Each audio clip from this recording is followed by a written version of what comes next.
அனைவருக்கும் இனிய காலை வணக்கம். இது ஞான சஞ்சீவனம் குருகுலத்தின் சார்பாக நடத்தப்படுகின்ற 21 நாள் அற்புதங்கள் நிகழ்ச்சிக்கு உங்கள் அனைவரையும் அன்போடு வரவேற்கிறோம். ரொம்ப மகிழ்ச்சிங்க. உங்கள் அனைவரையும் அதிகாலை 4 மணி அளவில் உங்கள் சந்திப்பது மிக்க மகிழ்ச்சி. நமக்கெல்லாம் சந்தோஷமா இருக்கலாம். நாம எங்கிருந்து வந்தோமோ அங்க இருக்கிறவங்களுக்கு சந்தோஷம் இருக்குமான்னு கேட்டீங்கன்னா கொஞ்சம் கஷ்டம்தான். அது டவுட் தான். என்னடா இந்த மனுஷன் என்னைக்கு இல்லாம இப்ப திடீர்னு 2 மணிக்கு எந்திரிச்சு உருட்டிட்டு இருக்கிறாரு அப்படின்னு வீட்டுல யாராவது சொல்லி இருக்கலாம். சம்பந்தமே இல்லாம இந்த பூனை எதுக்கு இப்ப உருட்டுது அப்படின்னு 4 பேர் நம்மள பேசியிருக்கலாம். நானும் பாக்குறேன் எத்தனை நாளைக்கு அப்படின்னு நம்மளை சுத்தி ஒரு வாய்ஸ் கேட்டிருக்கலாம். நாம என்னைக்காவது எதையாவது ஒன்ன தேடி எதையாவது ஒன்ன நடைமுறைப்படுத்தி நாமளும் வாழ்க்கையில ஜெயிக்கலான்னு ஒரு முயற்சி பண்ணும்போதுதான் நம்மளை சுத்தி ஒரு 4 வாய்ஸ் கேட்கும். பாக்கட்டும் நடக்கட்டும் அப்படின்னு 4 வார்த்தை நம்மளை சுத்தி எப்பவும் கேட்கலாம். இதையெல்லாம் தாண்டி இன்னைக்கு 4 மணிக்கு நீங்க இங்க வந்திருக்கிறதே உங்களுடைய முதல் வெற்றி. அதற்கு என்னுடைய மனமார்ந்த வாழ்த்துக்கள்.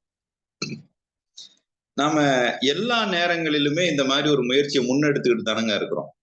எங்கேயாவது எப்படியாவது ஏதாவது ஜெயிச்சிடலாமா அப்படிங்கிற ஒரு முயற்சியை முன்னெடுத்துக்கிட்டு தான் இருக்கிறோம். பட் அதை தாண்டி நமக்கு சில நேரங்கள்ல நாம நினைக்கிற மாதிரி வாழ்க்கை சுவையாக இருப்பதில்லை. இல்லைன்னா நம்ம நினைக்கிற மாதிரியான ஒரு சக்சஸ்ஃபுல் லைஃபாக இருக்கிறது. இதுக்காக நமக்கு ஒரு கேள்வி இருக்கு. அப்போ இங்க உங்களை யாரோ அழைச்சிட்டு வந்திருக்கலாம், இல்லைன்னா இழுத்துட்டு வந்திருக்கலாம், இல்லைன்னா கம்பு எடுத்து சொல்லியிருக்கலாம், நீ மட்டும் வரலன்னா அப்படின்னு சொல்லி இருந்திருக்கலாம். இந்த மாதிரி எப்படி வேணா உங்களை இங்க வர வச்சது.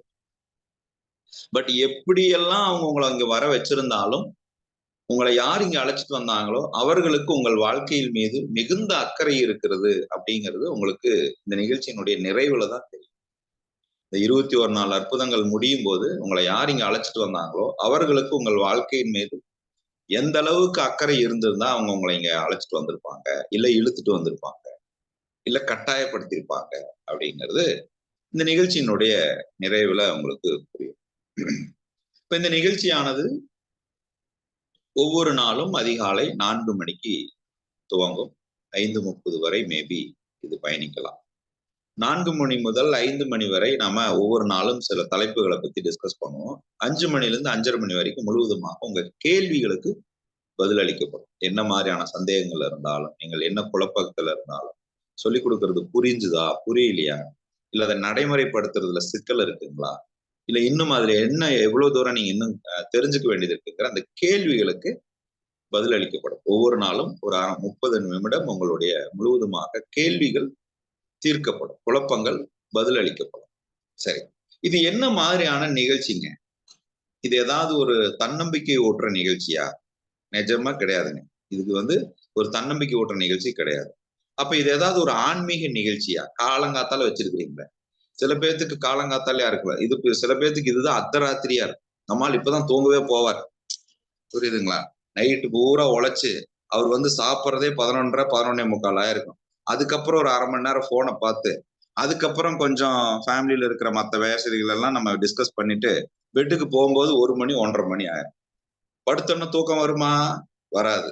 நீங்க படுத்துட்டு வெட்டத்தை பார்க்கும்போது தான் அடுத்த இஎம்ஐ கட்டணுமே, வீட்டு லோனை கட்டணுமே, ஃபீஸ் கட்டணுமே, இந்த சிந்தனை பூரா நைட்டு பெட்ல படுத்து நீங்க அட்டாளி பார்க்கும்போது தான் ஞாபகத்துக்கு வரும். அதுக்கப்புறம் தூக்கம் வருமா? வராது. ஒரு 1 மணி நேரம் 1:30 மணி நேரம் கிட்டத்தட்ட 2:30 2:45 போது தான் கண்ணு சொருகும். அப்பதான் நம்ம தூங்கவே ஆரம்பிப்போம். நீங்க ரிலாக்ஸா தூங்குறதுங்கிறது ஒரு 5 மணி 6 மணிங்கும் போது தான் நல்ல உச்சகட்ட தூக்கத்திலேயே இருக்கும். இப்படிதான் நம்ம ஒரு வாழ்க்கையில இருந்திருக்கலாம். அப்படியெல்லாம் இருக்கிற நம்மளை தூக்கிட்டு இங்க 4 மணிக்கு ஷார்ப்பா உட்கார வச்சிருக்கிறாங்க. அதுவும் சொல்லியிருப்பாங்களே, குளிச்சுட்டு தான் வரணும் சொன்னாங்களா? சொல்லியிருப்பாங்களே. கேமராவை ஆன் பண்ணி தான் உட்காரணும் சொன்னாங்களா? சொல்லியிருப்பாங்களே. இதெல்லாம் சொன்னாங்க. என்னையா இது? காலங்காத்தால எந்திரிச்சு இந்நேரத்துக்கு எந்திரிக்கிறதே பெருசு. அதுலயும் குளிக்க சொல்றாங்க. அதுலயும் பச்சை தண்ணியில தான் குளிக்கணுமா? இவங்களுக்கு பெட்டர் மார்க்ஸ் லைட்டே தான் வேணுமா? இது எல்லாத்துக்கும் ஒரு காரணம் இருக்குங்க. இது எல்லாத்துக்கும் ஒரு காரணம் இருக்கு. அந்த காரணம் என்னங்கிறது நீங்க வகுப்பு போக போக நடைமுறையில நீங்க நிறைய தெரிஞ்சுக்கலாம். அப்போ இந்த 4 மணிக்கு இந்த வகுப்பு ஏன் நடக்கணும்? முதல்ல இது என்ன மாதிரியான நிகழ்ச்சி? இது ஆன்மீக வகுப்பு இல்லைங்கிறீங்க. ஒரு தன்னம்பிக்கை கொடுக்குற நிகழ்ச்சியும் இல்லைங்கிறீங்க. அப்ப இது என்னதான் இந்த நிகழ்ச்சி? எதுக்குதான் அந்த வகுப்புக்கு வரணும்? லைஃப்ல பல நேரங்கள்ல நமக்கு வாழ்க்கை யதார்த்தமா போற போக்குல நமக்கு பாடங்களை கொடுத்துட்டு போகும். பார்த்திருக்கீங்களா? நீங்க சின்ன சின்ன விஷயங்கள் நம்ம லைஃப்ல பெரிய டிரான்ஸ்பர்மேஷனை கொடுத்துட்டு போகும். நீங்க ஒரு கடைக்கு போனீங்கன்னா அந்த கடையில இருக்கிற ஒரு பையன், சின்ன பையன் சொல்ற வார்த்தையோ, அவன் சொல்ற செயலோ, செய்யற செயலோ ஒரு பெரிய ஒரு விஷயத்த கொடுக்கும். அப்ப நமக்கு தெரிஞ்சதும் தெரியாததும் கூட இன்னொருவருக்கு நம்மளுடைய வயதை விட குறைவாக இருந்தாலோ, அனுபவத்துல குறைவாக இருந்தாலோ, அவர்களுக்கு நிறைய தெரிந்திருக்கக்கூடிய வாய்ப்புகளை நீங்க நிறைய பார்க்கலாம், கடந்து வரலாம். அப்போ இந்த நிகழ்ச்சிங்கிறது, இந்த 21 நாள் அற்புதங்கள்ங்கிறது வெறும் அனுபவங்களை பகிர்ந்து கொள்ளுகின்ற ஒரு நிகழ்ச்சி. என்ன மாதிரியான அனுபவங்களை நான் கடந்து வந்தேன், இந்த அனுபவத்துல கடந்து வந்ததன் மூலியமாக நான் என்ன மாதிரியான விஷயங்களை ஒரு பார்வை, ஒவ்வொரு மனிதனுக்கும் ஒரு பரிணாமம்னு ஒண்ணு இருக்கு, ஒரு டைமென்ஷன் ஒண்ணு இருக்கு லைஃப்ல. ஒவ்வொரு டைமென்ஷன் இருக்கு. இந்த டைமென்ஷனை நீங்க எப்படியெல்லாம் அணுகலாம்? ஒரு 10 ஆண்டுகளுக்கு மேல நான் கடந்து வந்த அந்த போராட்டங்கள் மேபி உங்களை அடுத்த 10 ஆண்டுகளை ப்ரிவென்ட் பண்ணலாமோ? நான் கவனித்து வந்ததை நீங்க இனிமேல் அதை விழிப்போடு செயல்படுத்தும் போது உங்களுக்கு அது மீண்டும் நடக்காமல் இருப்பதற்குண்டான ஒரு விழிப்புணர்வை ஏற்படுத்தலாமோ? அப்போ இந்த நிகழ்ச்சிங்கிறது ஒரு அனுபவங்களை பரிமாறிக்கொள்ளுகின்ற ஒரு நிகழ்ச்சி. எனக்கு இருக்கிற ஒரு அனுபவத்தை உங்கள்கிட்ட பகிர்ந்துக்க போறேன். உங்ககிட்ட இருக்கக்கூடிய அனுபவத்துல இருக்கக்கூடிய கேள்விகளை நீங்க கேட்க போறீங்க. இருவரும் ஒருவருக்கு ஒருவர் பகிர்ந்து கொள்ளக்கூடிய ஒரு நிகழ்ச்சி. அப்ப இது முழுவதுமாக ஒரு தற்சோதனை செய்கின்ற ஒரு பயிற்சி. அவ்வளவுதான். சரிங்க. நமக்கு இருக்கிற விஷயத்த ஒரு தற்சோதனை பண்ணிக்கிறோம், ஒரு செல்ஃப் என்கொயரி. நான் சரியா புரிஞ்சிருக்கிறேனா, நான் சரியா தெரிஞ்சிருக்கிறேனா, எனக்கு இருக்கிறது சரியா இருக்கிறதா அப்படின்னு ஒரு செல்ஃப் என்கொயரி பிராக்டிஸ். இந்த பயிற்சிங்கிறது ஆன்மீக பயிற்சியும் அல்ல, தன்னம்பிக்கை ஊட்டுகின்ற பயிற்சியும் அல்ல, இது ஒரு உங்களுக்கு வெறும் சொல்லி கொடுக்கிற பயிற்சியும் கிடையாது. இது ஒரு அனுபவத்தை பகிர்ந்து கொள்ளுகின்ற, பரிமாறிக்கொள்ளுகின்ற ஒரு நிகழ்வு. அப்ப இது ஒரு வாழ்வியல் திறன் சார்ந்த ஒரு வகுப்பு. அவ்வளவுதான். வாழ்க்கையில ஒரு வாழ்வியலுக்கான யதார்த்த விஷயங்களை யதார்த்தமாகவே அணுகுவதற்குண்டான சாத்தியக்கூறுகளை, நம்மிடம் இருப்பதை நாம் சாத்தியமாக்குவதற்குண்டான சந்தர்ப்பங்களை அனுபவிப்பது எப்படி அப்படிங்கிறதாங்க இந்த வகுப்பு. அப்ப இங்க லைஃப்ல ஜெயிச்சவன் தோத்தவன் கிடையாதுங்க. சந்தர்ப்பத்தை சரியா பயன்படுத்திக்கிட்டவங்க, பயன்படுத்தாதவங்க, இது 2 கேட்டகரி. இங்க வாழ்க்கையில என்னை விட இன்னொருத்தர் ஜெயிச்சுட்டாரு, என் எதிரில் இருக்கிறவர் ஜெயிச்சுட்டாரு, எங்க அண்ணன் ஜெயிச்சுட்டாரு, என் நண்பன் ஜெயிச்சுட்டான், என் அவன் ஜெயிச்சுட்டான் கிடையாது. அவங்க சந்தர்ப்பத்தை பயன்படுத்தி விட்டார்கள். நான் சந்தர்ப்பத்தை இன்னும் பயன்படுத்துவதற்குண்டான அணுகுமுறையை கற்றுக்கொள்ளாமல் இருக்கிறேன். அவ்வளவுதான். அப்ப இந்த வகுப்பு கடந்த ஒரு 4.5 ஆண்டுகளாக, கிட்டத்தட்ட இது ஒரு 5 ஆண்டை நோக்கி நம்ம பயணித்துக் கொண்டிருக்கிறோம். மோர் தென் 4.5 இயர்ஸா நாம இந்த 21 நாள் அற்புதங்கள்னு சொல்லி இந்த 4 மணி வகுப்பை நடத்திட்டு இருக்கிறோம். ஆரம்ப காலகட்டத்துல இந்த வகுப்பை நான் நடத்தும் போது எனக்கு நிறைய கிரிட்டிசிசம் வரும். அவங்க 5 மணி 6 மணிக்கு வகுப்பு வச்சாலே வரமாட்டேங்கிறாங்க, நீ 4 மணிக்கு வைக்கிற, யாரு வருவா? அப்படியெல்லாம் வரமாட்டாங்க, நீ 4 மணிக்கெல்லாம் நடத்தாத, மாத்திக்க அப்படின்னு சொன்னாங்க. பட் எனக்கு ஒரு புரிதல் வந்ததுக்கு அப்புறம் இந்த 4 மணி வகுப்பு நான் முதல்ல நடத்தும் போது என்னோட வகுப்புக்கு 2 பேர் தான் வந்தாங்க. 2 பேர், 2 பார்ட்டிசிபென்ட். அன்னைக்கு 500 ருபீஸ் இருந்தது.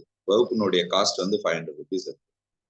வெறும் 1000 ரூபாயை நான் சம்பாதிக்கிறதை வச்சு குடும்பத்தை எப்படி நடத்த முடியும்? இந்த மாதிரியான கேள்விகள்லாம் இருந்தது. இன்னைக்கு 4.5 ஆண்டுகளுடைய முயற்சி, இன்னைக்கு நம்ம கிட்டத்தட்ட ஒரு 70 பேர், 73 பேர் பக்கம் இன்னைக்கு நீங்க இருக்கிறீங்க. பட் டோட்டலி ரெஜிஸ்டர்ட் பார்ட்டிசிபென்ட் 114 பேர் பக்கம் ரெஜிஸ்டர் பண்ணியிருக்காங்க இந்த வகுப்பு, இந்த மாசம். People may come. ஏன்னா முதல் நாள் இல்லைங்களா, எல்லாத்துக்கும் கொஞ்சம் காலம் ஆகும்ல. அவங்க எந்திரிச்சு ஒரு 2 தடவை 4 தடவை ஸ்னூஸ் பட்டனை தட்டி அலாரத்தை, இல்லைங்களா, அப்புறம் 5ஆவது தடவை ஐயையோ 4 மணி ஆயிடுச்சா அப்படின்னு எந்திரிச்சு பதறி, பாதி பாத்ரூம் கதவை திறந்து பாதி மூடி, பாதி பிரஷ் எடுத்து பாதி பேஸ்ட்டை போட்டு நம்மால் கண்ணை திறக்கிறது. அப்புறம் அதுக்கப்புறம் தான் தெரியும் பிரஷை திருப்பி பேஸ்ட்டை போட்டிருக்கு. இந்த மாதிரி சில அனுபவங்கள்லாம் இருந்திருக்கலாம். பின்னாடி பக்கம் போட்டுட்டே, இல்லைன்னா சில நேரம் பையனுடைய பிரஷ் எடுத்து போட்டிருப்போம். அது அப்ப தெரியாது, விளக்கும் போதுதான் தெரியுட்டே நம்ம பிரஷ் என்ன கலரு, இப்ப நான் விளக்கிட்டு இருக்கிற பிரஷ் என்ன கலரு. இந்த மாதிரி அறத்தூக்கத்துல நாம் நிறைய விஷயங்கள் பண்ணிருக்கோம். இப்படித்தாங்க நம்ம மக்களுக்கு பல நேரங்களில் நம்ம கடந்து வரக்கூடிய பல பிரச்சனைகளை பார்க்கலாம். நிறைய பேத்துக்கு நிறைய பிரச்சனை, சில பேத்துக்கு என்னென்னமோ பிரச்சனை, சில பேர்த்துக்கு சில பிரச்சனையை பார்க்கலாம். இந்த வாழ்க்கை துணைக்கு இருக்கக்கூடிய பிரச்சனை இருக்கு பாத்தீங்களா? ஐயையோ! அதுவும் குறிப்பாக இந்த மனைவிகளுக்கு சில பிரச்சனை இருக்கும். அவங்க அவங்க வேதனை எங்கேயும் போய் சொல்லவே முடியாது. பார்த்திருக்கீங்களா? சில பிரச்சனைகள். ஒரு அம்மா எந்திரிச்சுதான், அடடடடா! என் வீட்ல இருக்கிற இந்த வேலையில செய்யறதுக்கே எனக்கு போதவே இல்ல. நேரமும் போதல்ல. இந்த மனுஷன வச்சுக்கிட்டு, இந்த குழந்தைகள வச்சுட்டு அவங்களுக்கு இருக்கக்கூடிய கவலை அது வேற மாரி ஒரு கவலை. எப்ப பார்த்தாலும் வீட்ல சாப்பாடு வேஸ்ட் ஆயிட்டே இருக்குதே. இந்த ஆள் ஒரு நாளைக்கு சாப்பிடுறான், இந்த ஆள் சாப்பிட மாட்டேங்கிறான். இந்த பையன் ஒரு நாளைக்கு 3 தோசை சாப்பிடுறான். நல்லா இருந்தா 3 தோசை சாப்பிடுறான். நல்லா நல்லா இருந்தா 9 தோசை சாப்பிடுறான். நல்லா இல்லன்னா 3 தோசை தான் சாப்பிடுறான். இந்த குழந்தை ஒரு வாய் சாப்பிடுது ஒரு நேரம், இல்லன்னா சாப்பிடவே மாட்டேங்குது. எப்ப பார்த்தாலும் வீட்ல சாப்பாடு வேஸ்ட் ஆயிட்டே இருக்கு. எல்லாருக்கும் ஒரு கவலைன்னா, இந்த அம்மாவுக்கு வீட்ல எப்ப பார்த்தாலும் சாப்பாடு வேஸ்ட் ஆகுதேங்கிற ஒரு கவலை. இப்போ எதார்த்தமா நீங்க பார்க்கலாம். நான் மட்டுமே வேலை செஞ்சுகிட்டு இருக்கிறேனே. இந்த ட்ரவுசர் போட்டாலும் எனக்கு உதவியும் செய்ய மாட்டேங்கிறாரு. அவர் பாட்டுக்கு சாப்பிடுறாரு, உட்கார்றாரு, டிவி பார்க்குறாரு. என்னைய வந்து வேலை செய்யறதுக்கு உண்டான சிக்கல் இருக்குதே. அப்பதான் வந்து சொல்லுவாரு, ஏம்மா பரவாயில்ல, நீ வேலைக்கு தான் ஒரு ஆளை வச்சுக்கலாமா, ஒரு மெய்டு வச்சுக்கலாம்ல. அது எப்படி? மெய்டு வச்சா சுத்தமா பாத்திரம் துலக்க மாட்டாங்க, பிளேட்டை சுத்தமா கழுவ மாட்டாங்க. எனக்கு எல்லாமே சுத்தமா இருக்கணும். சரி பரவாயில்ல, இன்னும் கொஞ்சம் காசு அதிகமா கொடுத்துதான் நல்லா வேலை செய்யற ஆளை வச்சுக்கலாமே. ஐயோ பணம் செலவாகுமே. இந்த அம்மாவுக்கு 1000 வேதனை. ரைட்டுங்களா? இது குழப்பம் என்னன்னு கேட்டீங்கன்னா, எப்படியாவது நல்லதை கொண்டு வந்து குடும்பத்துக்கு சேர்த்திடணுங்கிற ஒரு எண்ணம் தானே. அந்த தாய்க்கு எதனால வேதனை? இந்த அம்மாவை வேலைக்கு வச்சா சுத்தமா பாத்திரம் கழுவுமா? இவ்வளவு பணம் கொடுத்தா நம்ம குடும்பத்தை பராமரிக்க முடியுமா? அப்ப தனக்கு இல்லாததை கூட தவிர்த்து வச்சுக்கிட்டு குடும்பத்துக்கு ஏதாவது செய்ய முடியுமான்னு ஓடுற எண்ணத்துல இருக்கிற வாழ்க்கை துணைக்கு வேற மாதிரி பிரச்சனை. நம்ம ஆளுக்கு வேற பிரச்சனை. இவர் குடும்பத்தை விட்டு வெளியே போனா உழைக்கணும், தேடணும், கேட்கறவன் ஒரு அப்பாயின்மெண்ட் கொடுக்கறவங்க 4 மணி நேரம் 3 மணி நேரம் வெயிட் பண்ண வைப்பாரு. ஏன் வெயிட் பண்ண வைக்கிறாருன்னு தெரியாது. வெயிட் பண்ண வச்சுட்டு கடைசியில நாம நாளைக்கு பார்க்கலாம்னு சொல்லுவாரு. இந்த மாதிரி பல சந்தர்ப்பங்கள்ல கணவனுக்கு ஏகப்பட்ட பிரச்சனை இருக்கும்.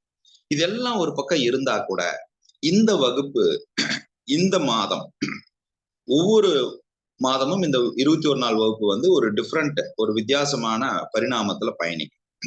இந்த மாதம் முதல் ஒரு புதிய கோணத்தில் இந்த 21 நாள் அற்புதங்கள் வகுப்பு பராமரிக்க போகுது. அதாவது என்ன மாதிரியாக இந்த வகுப்பு நாங்க பராமரிக்கிற போறோம் அப்படின்னு கேட்டீங்கன்னா, ஒவ்வொரு மாசமும் ஒரு கான்செப்ட் எடுக்க போறோம். அந்த வகையில இந்த மாதம் நாங்க எடுத்திருக்கக்கூடிய கான்செப்ட், உங்க விதியை வடிவமைப்பது எப்படி? அதுதான் இந்த மாதத்துடைய கான்செப்ட். அப்போ உங்களுக்கு இருக்கிற விதியை நீங்கள் வடிவமைக்க முடியுமா? உங்களுக்கு ஏற்படுகிற விதியை நீங்கள் வடிவமைத்து அதை செயல்படுத்த முடியுமா? என் வாழ்க்கையில எனக்கு நடக்கிறது எல்லாமே விதின்னு நினைச்சிட்டு இருக்கிறோமே, அந்த விதியையே என்னால வடிவமைக்கக்கூடிய ஒரு சக்தியும் ஒரு கெப்பாசிட்டியும் இந்த உடல் வைத்திருக்கிறது, இந்த மனம் வைத்திருக்கிறதுன்னு சொன்னா உங்களால நம்ப முடியுமா? அதை உங்களுக்கு உணர வைக்கக்கூடிய பயிற்சி தாங்க இந்த பயிற்சி. அப்ப இந்த மாதம் நம்ம என்ன கான்செப்ட பார்க்க போறோம்னா, விதியை வடிவமைப்பது எப்படி? ஐயா, அப்ப என் வாழ்க்கை துணைதான் எல்லாம் பிரச்சனைன்னு நினைச்சிட்டு இருந்தேன். இது விதியை மாத்த முடியுங்க? வாய்ப்பில்ல ராஜா. தயவு செஞ்சு ஆளை மாத்தணும்னு நினைக்காதீங்க. கிடையவே கிடையாது. அதே ஆளுதான். ஆனா அவர்களால் ஏற்படக்கூடிய பிரச்சனையிலிருந்து நீங்கள் விலகுவது எப்படின்னு சொல்லி கொடுத்துருவோம். அதே வேலைதான், அதே தொழில் தான், அதுல வரக்கூடிய வருமானத்தை அதிகப்படுத்துவது எப்படிங்கிறது சொல்லி கொடுத்துருவோம். அதே உடம்பு தான், அதே சூழ்நிலை தான், ஆனா ஆரோக்கியம் மேம்படுவது எப்படிங்கிறத சொல்லி கொடுத்துருவோம். அப்போ ஒரு மனிதனுக்கு 5 வகையான பிரச்சனைகள் தான். அவன் வாழ்க்கையில அன்றாடம் கடந்து வர்றது ஒரு 5 பிரச்சனை தாங்க. ஒண்ணு, பணப்பிரச்சனை. அவனுக்கு ஏத்த மாதிரி பணம் கிடைக்க மாட்டேங்குது. நிறைய முயற்சி பண்றான். அவன் பிளான் பண்ற மாதிரி பணம் வர மாட்டேங்குது. உழைப்புக்கு ஏத்த ஊதியம் வர மாட்டேங்குது. அப்படியே வந்தாலும் எப்படி செலவாகுதுன்னு தெரிய மாட்டேங்குது. வர்றதும் தெரிய மாட்டேங்குது, போறதும் தெரிய மாட்டேங்குது. கேட்டா கைய சேர்த்தி வை, ஓட்ட ஓட்டையா இருக்குதா, அப்படிதான் இருக்குன்னு சொல்லுவோம். சொல்றவங்களுக்கு என்னங்க? ஆனா நமக்கு தானே வேதனை தெரியும். இப்ப இந்த கை ஓட்ட ஓட்டையா இருக்கிறது நாம ஏதாவது பண்ண முடியுமா? ஒன்னும் பண்ண முடியாது. கொஞ்சம் சிந்திக்கணும் இல்லையா? அப்போ எப்படி இந்த கை ஓட்டையா இருந்தா கூட நம்ம கையில வருமானம் நிக்கிறதுக்கு என்ன பண்றது? அப்ப பணம் தங்குவதற்கு என்ன பண்றது? பணம் சார்ந்த பிரச்சனைகளை அணுகுவது எப்படி? ஏன் கடன் ஏற்படுது? இந்த கடன்ல இருந்து மீளுவது எப்படி? எனக்கு இருக்கக்கூடிய வருமானத்தை அதிகரிக்கிறது எப்படி? பணம் என்னிடம் பெற்றுக்கொண்டு ஏமாற்றிட்டு போனவங்க கிட்ட இருந்து என்னால திருப்பி வாங்க முடியுமா? இல்லைன்னா நான் ஒருத்தர்கிட்ட வாங்கிட்டு திருப்பி செலுத்த முடியாம அவதிப்படுறேனே, அந்த கடன்ல இருந்து என்னால மீள முடியுமா? இந்த மாதிரியான உங்களுடைய அனைத்து கேள்விகளுக்கும் தீர்வு கொடுக்கக்கூடிய ஒரு வகுப்பு இந்த வகுப்பு. அப்ப முதல்ல பண பிரச்சனையிலிருந்து வெளியே வந்தாலும் இந்த வகுப்பு நீங்க அட்டன் பண்றதுனால உங்களுடைய பணம் சார்ந்த சிக்கல்களை எதிர்கொள்வது எப்படி அப்படிங்கிற ஒரு சுய பரிசோதனை செய்கின்ற ஞானம் நாம் அடையலாம். ஒண்ணு. ரெண்டாவது, உறவுகள்ல நிறைய சிக்கல்களை நீங்க பார்க்கணும். நீங்க ஒண்ணு நினைச்சுக்கிட்டு போய் பேசுவீங்க, ஆனா அவங்க அப்படியே வேற மாதிரி அதை புரிஞ்சுக்கிட்டு நம்ம கிட்ட சண்டை போடுவாங்க. நாம நல்லதுன்னு நினைச்சிட்டு ஒண்ணு சொல்லுவோம், ஆனா நம்ம சொன்னதே அது பேக் ஃபயர் ஆகும். நாம பேசுனதே நமக்கு எதிர்வினையா சில நேரங்கள்ல அமையும். அப்ப கணவன் கிட்டயோ மனைவி கிட்டயோ நம்ம நினைச்ச மாதிரி பேச முடியாம இருக்கலாம். மனைவிக்கும் அம்மாவுக்கும் உள்ள சிக்கல்கள் ஏகப்பட்டது இருக்கலாம். நிறைய பிரச்சனைகள் இருக்கலாம். நான் எப்பவுமே நகைச்சுவையா சொல்லுவேங்க, இது நகைச்சுவை தான்.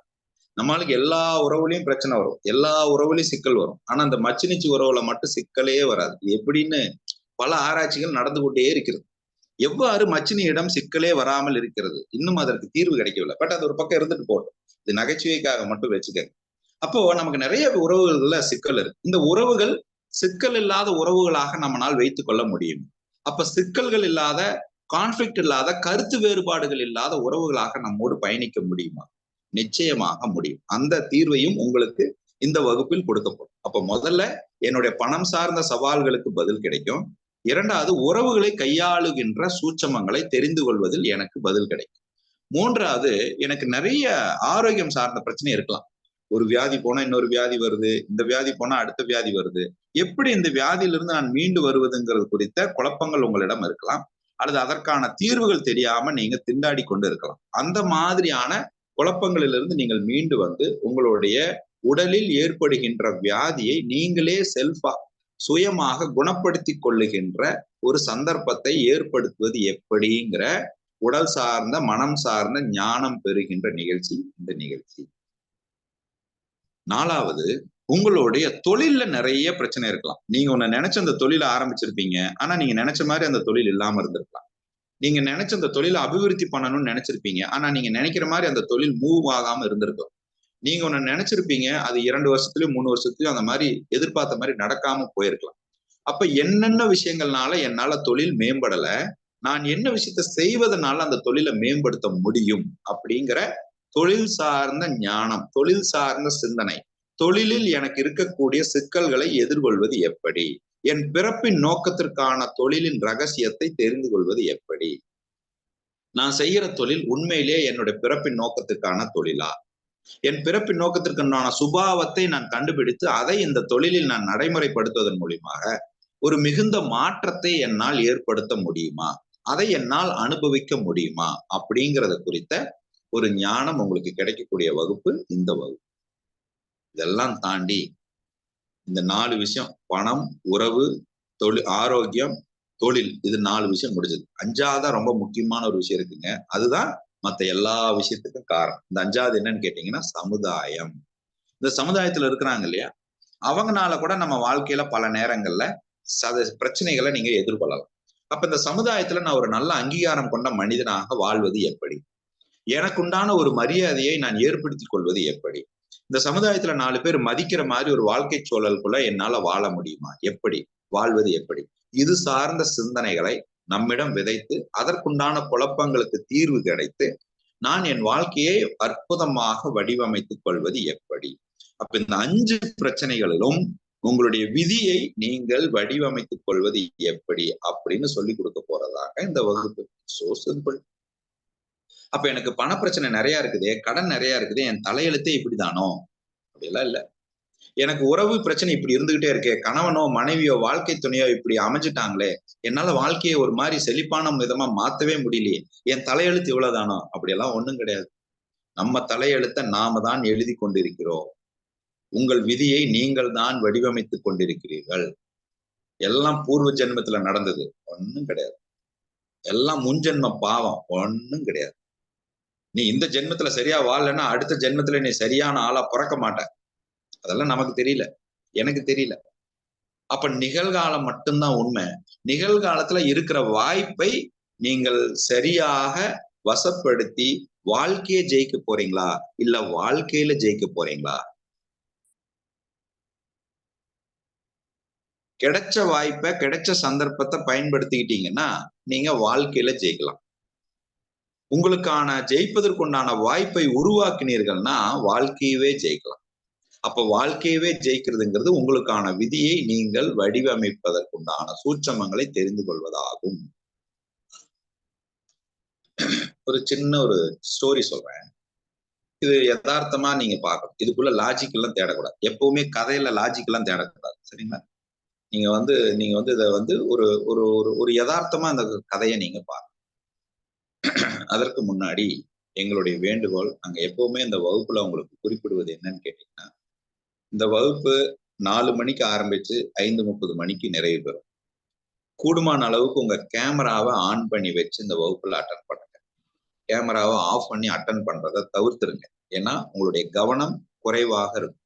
அதனால உங்க கேமராவை கண்டிப்பா ஆன் பண்ணி வச்சு இந்த நிகழ்ச்சியை அட்டன் பண்ணுங்க. நம்பர் 2, எப்பவுமே உங்களுடைய நேம் வந்து என்ன நேம்ல நீங்க பதிவு பண்ணீங்களோ, இந்த வகுப்புக்கு நீங்க என்ன நேம்ல உங்களை பதிவு செய்தீர்களோ, பணம் கட்டினீங்களோ, அதே நேம் உங்க நேம் ரீநேம் இருக்கிற மாதிரி பார்த்துக்கோங்க. சில பேர்த்துக்கு மொபைல் மாடல் நேம் இருக்கலாம், சில பேர்த்துக்கு ஜூம் யூசர்னு இருக்கலாம். இதெல்லாம் உங்களுடைய ரீநேம் பண்ணி என்ன நேம்ல நீங்க பணம் கட்டியிருக்கீங்களோ அதே நேம் நீங்க ரிஃப்ளெக்ட் ஆகிற மாதிரி பார்த்துக்கோங்க. ஏன்னா எங்க டீம் அட்டண்டன்ஸ் எடுப்பாங்க டெய்லியும். நீங்க வந்திருக்கீங்களாங்கிற ஃபாலோ பண்ணுவாங்க. அதனால உங்க நேம் இருந்தா கொஞ்சம் உபயோகமாக இருக்கும். 3வது, கணவன் மனைவி ஒன்னா அட்டன் பண்றீங்க அப்படின்னா ஒரே கேமரால அட்டன் பண்ணாதீங்க. தனித்தனி டிவைஸா வச்சு தனித்தனி அறையில உட்கார்ந்து அட்டன் பண்ணுங்க. இது 3வது வேண்டுகோள். 4வது, நீங்க உட்கார்ந்து இருக்கிற இடம் உங்களை யாரும் வந்து டிஸ்டர்ப் பண்ணாத மாதிரி, குழந்தைகளோ அல்லது மத்த வீட்டுல இருக்கிற நபர்களோ உங்களை டிஸ்டர்ப் பண்ணாம கொஞ்சம் தனிமையில இருந்து இந்த வகுப்பு அட்டன் பண்ணீங்கன்னா நீங்க நிறைய சிந்தனைக்குள்ள ஆட்படுவீங்க. அதனால இந்த கோரிக்கைகளை நாங்க முன் வச்சு இந்த வகுப்பை அடுத்த கட்டத்துக்கு எடுத்துட்டு போறேங்க. இப்போ ஒரு சின்ன ஒரு ஸ்டோரி. ஒரு ஊர் இருக்கு, ஒரு கிராமம் இருக்கு. அந்த கிராமத்துல நீங்க ஒரு மலையை ஒட்டி இருக்கக்கூடிய ஒரு கிராமம். அந்த மலை இருக்குது, அந்த மலையை ஒட்டி ஒரு கிராமம். இந்த கிராமத்துல என்னன்னா எப்பவுமே எதர்ச்சியா விலங்குகள் வந்து மலையை ஒட்டி இருக்கிறதுனால விலங்குகள் வந்து எதர்ச்சியா அந்த கிராமத்துக்குள்ள வருவது வழக்கம். அப்போ ஒரு நாள் என்ன ஆகுது, புலி வந்து அந்த கிராமத்துக்குள்ள வந்துருது, என்டர் ஆயிடுது. உடனே ஊர் மக்கள் எல்லாம் பயந்துடுறாங்க. ஐயோ, புலி வந்துருச்சு, புலி வந்துருச்சு, புலி வந்துருச்சுன்னு சொல்லிட்டு எல்லாரும் பயந்து ஓடுறாங்க. அதுல ஒருத்தர் மட்டும் பாக்குறாரு. என்னங்க, என்ன பயந்து ஓடுறீங்க எல்லாரும் கேக்குறாரு. மத்தவங்க எல்லாம் சொல்றாங்க, எங்க புலி வந்துருச்சுங்க, புலி அடிச்சிட்டு போகுது, நீங்களும் ஓடிடுங்க, தப்பிச்சிருங்க அப்படின்னு சொல்றாங்க. இப்ப ஊரே ஒரு பக்கம் ஓடுது, புலிகிட்ட இருந்து தப்பிக்கிறதுக்கு ஊரே ஒரு பக்கம் ஓடுது. ஆனா நம்மால் கொஞ்சம் யோசிக்கிற, இப்ப புலி வருது, இப்ப இந்த கிராமத்துக்குள்ள புலி வந்து புலியா வெளியே போனாதான் உண்டு. இப்ப வந்துருச்சுன்னு வச்சுக்கோங்க, இப்ப அதுவா போனாதான் உண்டு, இல்லைன்னா அதை பிடிக்கிறதுக்கு யாராவது ஆளுக வரும். இப்ப இந்த சூழ்நிலையை எப்படி எதிர்கொள்றதுன்னு இவர் கொஞ்சம் யோசிக்கிறார். அப்ப இவர் என்ன பண்றாரு, கொஞ்சம் புலியை பத்தி தன்னுடைய சிந்தனைகளை ஏற்கனவே தனக்கு தெரிந்த விஷயங்களை அங்க ஞாபகப்படுத்தி பாக்குறாரு. புலியை பத்தி எனக்கு என்னெல்லாம் தெரியும் அப்படின்னு கொஞ்சம் ஆராய்ச்சி பண்ணி பாக்குறாரு. அப்ப அந்த கட்டத்துலதான் அவருக்கு தெரியுது, புலி வந்து கிட்டத்தட்ட ஒரு 25 கிலோல இருந்து 45 கிலோ வரைக்கும் சாப்பிடும். அது இரவு நேரத்துல சாப்பிடாது. பசி ஆறுச்சுன்னா கிட்டத்தட்ட 3 நாள்ல இருந்து 5 நாள் வரைக்கும் கூட சாப்பிடாம இருக்கும். இது வயிறு நிறைஞ்சதுன்னா யாரு பக்கத்துல போனாலும் அண்டாது அப்படிங்கிற இந்த ஞானத்தை பூரா ரெக்கலெக்ட் பண்ணி பாக்குறாரு. அப்ப என்ன பண்றாரு, ஒரு 25 கிலோல இருந்து ஒரு 30 கிலோ உள்ள ஒரு கறி, ஒரு ஆடை எடுத்துக்கிட்டு கொண்டு போய் அந்த புலிக்கு பக்கத்துல போடுறாரு. அந்த புலி அதை நல்லா சாப்பிடுது, சாப்பிட்டு ஒரு பக்கம் படுத்துருது. அதுக்கப்புறம் அவர் வந்து ரொம்ப ரிலாக்ஸா அந்த புலி பக்கத்துல போறாரு, வர்றாரு, இப்பதே அணுகிறார், இந்த சூழ்நிலை அணுகிறார். இது கதை. நான் மீண்டும் சொல்றேன், இதுக்குள்ள நம்ம லாஜிக் பார்க்க கூடாது. இப்ப இதுக்குள்ள இருக்கிற அறிவை மட்டும் பார்க்க. எல்லாரும் ஒரு பக்கம் புலி வருதுன்னு ஓடினாங்க. ஆனா இவர் மட்டும் யோசிச்சாரு, வர்ற புலியை எதிர்கொள்றது மட்டும்தாங்க சாத்தியம். புலியை கண்டு ஓடுறது, வாழ்க்கையில எப்ப வேணா புலி உங்களை துரத்தலாம். அப்ப இன்னைக்கு புலி வந்துருச்சா, இந்த புலியை எதிர்கொள்றதுக்கு உண்டான நம்ம கிட்ட இருக்கிற அறிவை, ஞானத்தை பயன்படுத்துறது ஒண்ணுதான் சாத்தியக்கூறு. அப்ப இவர் என்ன பண்ணாரு, புலியை பத்தி தனக்கு என்ன தெரியுமோ தனக்கு தெரிஞ்ச விஷயத்த அந்த இடத்துல அப்ளை பண்ணார். இப்ப லைஃப்ல பல நேரங்கள்ல நம்ம பிரச்சனைன்னு சொல்றது புலி மாதிரி. நீங்க லைஃப்ல பிரச்சனைன்னு சொல்றது புலி மாதிரி. இப்ப பிரச்சனை வந்துருச்சுன்னா நீங்க பயந்து ஓடுனீங்கன்னா இந்த பிரச்சனை உங்களை விட்டு ஓடாது, இந்த பிரச்சனை உங்களை விட்டு போகாது, இந்த பிரச்சனை உங்ககிட்டயே தான் இருக்கும். இந்த புலிவால பிடிச்ச கதையா, இந்த பிரச்சனை அவ்வளவு சீக்கிரம் உங்களை விட்டு போகாது. இப்ப இந்த பிரச்சனையை எதிர்கொள்றதுக்கு உண்டான ஞானத்தை வளர்த்துக்கிட்டீங்கன்னு வச்சுக்கோங்க, இந்த பிரச்சனையை எதிர்கொள்றதுக்கு உண்டான அறிவை வளர்த்துக்கிட்டீங்கன்னு வச்சுக்கோங்க, எந்த பிரச்சனை வந்தாலும் நீங்க பிரச்சனையை கடந்து போயிட்டே இருக்கலாம். அது புலியா இருந்தாலும் சரி, வாழ்க்கை துணையா இருந்தாலும் சரி, யாரா இருந்தாலும் சரி. பல நேரங்கள்ல புலியை விட ரொம்ப மோசமான நபராக தெரிவது யாருன்னு கேட்டீங்கன்னா வாழ்க்கை துணை தான். உள்ள போகும்போதுதான் அந்த சிங்கம் அப்படியே சீண்டிட்டு நிக்கிறத பாக்கலாம். நம்மால கல்யாணத்தன்னைக்கு ரொம்ப ஜாலியா இருந்திருப்பாரு. இந்த மாலை எல்லாம் போட்டு இந்த ரிசப்ஷனுக்கு போட்டோ எல்லாம் கொடுத்துட்டு, இன்னும் கொஞ்சம் உரசி நில்ல, இன்னும் கொஞ்சம் சேர்ந்து நில்ல, நம்மளால கர்ச்சீஃப் எல்லாம் கொடுப்பாரு. இந்த கண்ணை தொடச்சுக்கா, இந்த முகத்தை தொடச்சுக்கா, இந்த தலையை தொடச்சுக்கா அப்படின்னு. அன்னைக்கு ராத்திரி கொண்டு முதலிரவுக்கு கொண்டு போய் விடுவான். ரொம்ப ஜாலியா போவான். அதே 1 வருஷம் கழிச்சு அதே ரூம்ல அதே நபரோட கொண்டு போய் விடுங்க, தெரிச்சோடுவோம் நம்ம. ஐயையோ நானா இந்த ரூமா? எம்மனால முடியாது. இப்ப பாருங்க, திருமணத்திற்கு இருந்த அந்த சந்தோஷம் 1 வருஷத்துக்கு அப்புறம் அதே நபர் கூட அந்த ரூம்குள்ள இருக்கிறதுக்கு நம்மளால முடியல. அப்ப என்ன புரிஞ்சுக்க வேண்டியது இருக்குது? திருமணத்தன்னைக்கு இந்த கணவனை பத்தி மனைவிக்கு ஒண்ணும் தெரியாது, மனைவி பத்தி கணவனுக்கு ஒண்ணும் தெரியாது, அதனால சந்தோஷமா இருந்தாங்க. கொஞ்சம் தெரிய ஆரம்பிச்ச உடனே இப்ப தெரிஞ்ச தகவல் தான் நம்ம குழப்பத்துக்கே காரணம். எனக்கு தெரியும் இவ இப்படித்தான் யோசிப்பா, எனக்கு தெரியும் இந்த ஆள் இப்படித்தான் யோசிப்பார், எனக்கு நல்லா தெரியும் இந்த மனுஷன் இதைத்தான் நினைப்பார். நீங்க பல நேரம் பார்க்கலாம். அப்புறம் என்ன மனசுல எதையோ யோசிச்சுட்டே இருக்கிறீங்க, இவரு சொல்லுவார், இல்லையேம்மா நான் அப்படி ஒண்ணு ஏன் தெரியாதாக்கா எனக்கு, உங்களை நான் எத்தனை வருஷமா நான் பாக்குறேன். இப்ப இந்த ஸ்டேட்மெண்ட் பார்க்கலாம். ஆனா இது பல நேரங்கள்ல இது உடல் மொழியும் உங்களுடைய உணர்வு மொழியும் கடந்த சில விஷயங்கள் நமக்குள்ள பரிமாறப்பட்டு வருகிறது. கரெக்டுங்களா? நீங்க பாடி லாங்குவேஜ்ல ஒண்ணு கன்வே பண்ணுவீங்க, அதை தாண்டி உங்களுக்குள்ள இருக்கக்கூடிய சில எமோஷன்ஸை நீங்க கன்வே பண்ணுவீங்க. இதையும் தாண்டி நமக்குள்ள ஒரு எண்ண அலைகள் பரிமாறி கொண்டிருக்கு. யார்கிட்டயாவது நீங்க பேசும்போது மனசுல ஒண்ணு நினைச்சிட்டு நீங்க பேசுனீங்கன்னு வச்சுக்கோங்க, உள்ளுக்குள்ள நினைக்கிறது அவங்களுக்கு மேபி சென்ஸ் ஆகிறதுக்கு நிறைய வாய்ப்பு கண்டுபிடிச்சிடுறாங்க. அதுலயும் குறிப்பாக இயற்கை என்ன சொல்லணும், பெண்கள் அதை யதார்த்தமாக கண்டுபிடித்து விடுகிறார்கள் அப்படின்னு நீங்க ரிசர்ச்சே சொல்லுது. அதனாலதான் பாத்தீங்கன்னா தப்பு செய்யற ஆட்களை ரொம்ப விரைவா பெண்கள் கண்டுபிடிச்சிருவாங்க. அதுவும் குறிப்பா நீங்க பல நேரங்கள்ல போய் மனைவி கிட்ட போய் உங்க நண்பனோட போட்டோ காமிச்சுன்னு வைங்க, இந்த முகம் ஒன்னும் சரியில்லையே அப்படின்னு. இவங்க சரியில்லைன்னு சொல்ற முகம் பல நேரங்கள்ல நமக்கு ரொம்ப நெருங்கிய நண்பனுடைய முகமா தான் இருக்கும். அது நம்ம பாக்குற பார்வை ஒன்னா இருக்கும், மனைவி பாக்குற பார்வை ஒன்னா இருக்கும். அதுல உண்மையிலேயே உண்மை இருக்குங்க. அதுக்கு ஒரு சின்ன ஒரு உதாரணம் மட்டும் என்னுடைய லைஃப்ல நடந்த சம்பவம். நான் ஒரு 9 ஆண்டு காலம் ஒரு அரசாங்க வங்கியில பணிபுரிஞ்சுட்டு இருக்கேன். ஒரு நல்ல சம்பளம், நல்ல வேலை, நல்ல சம்பளம். 26ஆம் தேதி ஆச்சுன்னா அக்கௌண்ட்ல சம்பளம் வந்துடும். வாழ்க்கை எந்த பிரச்சனையும் இல்லாம போயிட்டு இருந்தது. காலையில டிரைவர் வந்து பிக்கப் பண்ணிட்டு போவாரு, சாயங்காலம் டிராப் பண்ணுவாரு. வீட்டு வாடகை பேங்க் கொடுத்துரும், ஸ்கூல் ஃபீஸ் பேங்க் கட்டிடும், குழந்தைகளுடைய ஸ்கூல் ஃபீஸை பேங்க் கட்டிடும், என்ன வேணுமோ பேங்க் எல்லாமே கொடுத்துரும். நல்ல ஒரு அற்புதமான ஒரு வாழ்க்கை. ஒரு 9 ஆண்டு காலம் வாழ்ந்துட்டோமே, வேலைக்கு போயிட்டுமே, கொஞ்சம் சொந்தமா ஏதாவது தொழில் பண்ணலாம்னு நினைச்சு நம்ம ஒரு தொழில் பண்றதுக்கு முயற்சி பண்ணி வேலையை ரிசைன் பண்ணணும்னு சொல்லிட்டு ரிசைன் பண்ணிட்டேன். பட் அதுக்கு முன்னாடி கொஞ்சம் அனுமதிக்கல அவங்க. ஏன்னா நான் ஒரு 9 ஆண்டு காலமும் best employee of the year அப்படிங்கிற ஒரு அவார்டு வாங்கினேன். அதனால அவங்க என்னை அனுமதிக்கல. பட் இருந்தாலும் அதெல்லாம் தாண்டி வந்துட்டேன். ஒரு 1 கோடி ரூபாவை கடன் வாங்கி முதலீடு. நம்ம எப்பவுமே தொழில் பண்ணும்போது நமக்குள்ள ஒரு தீவிரமான ஒரு நம்பிக்கை இருக்கு, பார்த்திருக்கீங்களா? எப்படியாவது ஜெயிச்சிடலாம், இந்த நிமிஷம் பண்ணோம்னா ஒரு 3 மாசத்துல பணம் வந்துடும், அப்புறம் திருப்பி கொடுத்தலாம்னு நினைச்சு பல நேரங்கள் நம்ம கடன் வாங்குவோம். அங்கதான் நம்ம மாட்டிக்குவோம். எதிர்காலத்துல பணம் வரும், இதை வச்சு நான் கொடுத்துடலாம்னு நினைச்சு நீங்க எந்த கடனை வாங்குறீங்களோ அந்த கடனை நீங்க மாட்டிருப்பீங்க. அப்படிதான் நானும் கடன் வாங்கினேன். ஒரு 1 கோடி ரூபாய் கடன் வாங்கியாச்சு. இந்த கடன் வாங்கி தொழில போய் முதலீடு பண்ணோம். அப்பவே என் மனைவி சொல்றான், ஏங்க தொகையும் பெருசு, தொழிலும் புதுசு, நண்பர்களும் புதுசு, நீங்க நிறைய ஏமாந்துராதீங்க, கொஞ்சம் பார்த்து கவனமா இருங்கன்னு மனைவி சொல்றாங்க. நமக்கு தான் பொண்டாட்டி பேச்சு கேட்கிற பழக்கமே இல்லையா? கேட்டிருந்தா என்னைக்கும் நம்ம உருப்பிட்டு இருப்போம். அது அன்னைக்கு தெரியல, நமக்கு ரொம்ப லேட்டா தான் தெரிஞ்சது. பட் இருந்தாலும் நான் வந்து அந்த 2 நண்பர்களால் ஏமாற்றப்படுறேன். அவங்க என்னை ஏமாத்திட்டாங்கன்னு சொல்லக்கூடாது, நான் தான் ஏமாந்தேன்னு சொல்லணும். என்னுடைய நுண்ணறிவையும் என்னுடைய அனுபவங்களையும் நான் பயன்படுத்தாததுனாலதான் எனக்கு அந்த இழப்பு ஏற்பட்டதே தவிர அவர்கள் அவர்களாகத்தான் இருந்தார். அப்போ தொழில்ல வருமானம் இல்ல, தொழிலும் இல்ல, வேலையும் இல்ல, 1 கோடி ரூபாய் கடன் மட்டும் இருக்கு. வாழ்க்கையை வாழ முடியுமாங்கிற பயம். கடன்காரங்க என்னை துரத்துன்னு துரத்துறாங்க. யாரையும் என்னால எதிர்கொள்ள முடியல. கடன் கொடுத்தவங்க எல்லாம் வீட்டுக்கு வர்றாங்க. சாப்பிட தெரியுதே, வாங்கின கடனை கொடுக்க தெரியலையான்னு பேசுறாங்க. நீங்க எப்பவுமே அடுத்தவன் பணம் நம்ம கிட்ட 1 ரூபாய் கூட இருக்கக்கூடாது, நம்ம பணம் அடுத்தவங்க கிட்ட இருந்தாலும் பரவாயில்லன்னு இருக்கிற மனநிலையில இருக்கிறவனுக்கு கடன்காரன் வந்து பேசினாங்கன்னா அது ஒரு பெரிய மன உளைச்சல். அது வந்து அதை அனுபவிக்கும் போதுதாங்க தெரியும். அந்த சூழ்நிலையை நின்னு பார்க்கும் போதுதான் தெரியும். அது வெளியிருந்து பார்த்தா தெரியாது. வறுமைங்கிறது எப்பவுமே நம்ம சாப்பிட்றதுக்கு பணம் இல்லைங்கிறது வறுமை கிடையாதுங்க. நாம பெத்த குழந்தைக்கு 1 ரூபாய் பால் டப்பா வாங்கி கொடுக்கறதுக்கு பணம் இல்லைன்னு சொல்லும் போது ஒரு வலி வரும் பாருங்க, ஒரு வேதனை வரும் பாருங்க. அதுதான் மிகப்பெரிய கொடுமையான வறுமை. அதையும் நம்ம கடந்து வந்துட்டோம். அப்ப என்கிட்ட வேலை இல்லை, வருமானம் இல்லை, என்ன பண்றதுன்னு தெரியல, ரொம்ப குழப்பம். வாழ்க்கையை முடிச்சுக்கலான்னு முடிவு பண்ணி அதாவது நவம்பர் 13 தற்கொலை பண்ணிக்கலாம்னு சொல்லி முடிவு பண்ணி வீட்டுக்குள்ள போய் எல்லாம் தற்கொலை பண்ணிக்கிறதுக்கு நான் எல்லாம் தயாராகும். எங்க அம்மா ஃபிராக்ஷன் ஆஃப் செகண்ட்ல கதவை தட்டிட்டு உள்ள வந்ததுனால இன்னைக்கு உங்க முன்னாடி நினைக்கிறேன். இன்னைக்கு கிட்டத்தட்ட நாம மாசம் ஒரு 5 லட்சம் முதல் 8 லட்சம் வரைக்கும் சம்பாதிக்கிறோம். தினமும் 50 பேத்துக்கு அன்னதானம் கொடுத்து இப்ப என்னுடைய வாழ்க்கையில ஒண்ணுமே இல்லாம இருந்த ஒருத்தன், ஜீரோல இருந்த ஒருத்தன், நெகட்டிவ்ல இருந்த ஒருத்தன், வாழ்க்கையில ஒரு நாளைக்கு 10,000 ரூபாய்க்கு குறையாம பணம் வச்சிருந்த ஒருத்தன், அதுக்கப்புறம் வாழ்க்கையில பணமே இல்லாமல் போய் வெறும் 50 ரூபாய் வச்சுக்கிட்டு 30 ரூபாய்க்கு பெட்ரோல் அடிச்சு 20 ரூபாய்க்கு வச்சுட்டு போன காலம் உண்டு.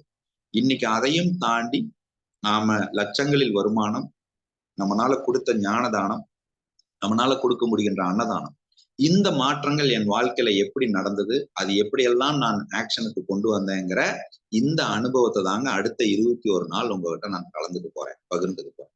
என் வாழ்க்கையில் நடந்த சூட்சமங்கள், எதனால எனக்கு கடன் ஏற்பட்டுச்சு, எதனால எனக்கு பணம் என்னிடம் இருந்து இழக்கப்பட்டது, எதனால எனக்கு தொழில தோல்வி ஏற்பட்டுச்சு, நான் என்ன செஞ்சதுனால என் கடன் அடைஞ்சது, நான் என்ன செஞ்சதுனால எனக்கு பணம் வர ஆரம்பிச்சது, நான் என்ன செஞ்சதுனால என்னுடைய தொழில் மேம்பட்டது, நான் என்ன செஞ்சதுனால என்னுடைய உறவுகள் மேம்பட்டது, நான் என்ன செஞ்சதுனால என்னுடைய ஆரோக்கியம் மேம்பட்டது, அப்படிங்கிற சுயமாக வடிவமைக்கப்பட்ட அந்த சூத்திரங்களை உங்களோடு பகிர்ந்து கொள்கின்ற அந்த நிகழ்வு தான் அடுத்த 21 நாள் அற்புதங்கள் நிகழ்வு.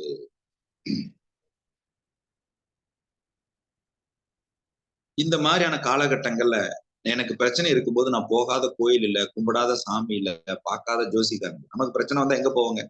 ஒண்ணு கோயிலுக்கு போவோம், இல்லைன்னா ஜோசிகார்கிட்ட போவோம். கரெக்டுங்களா?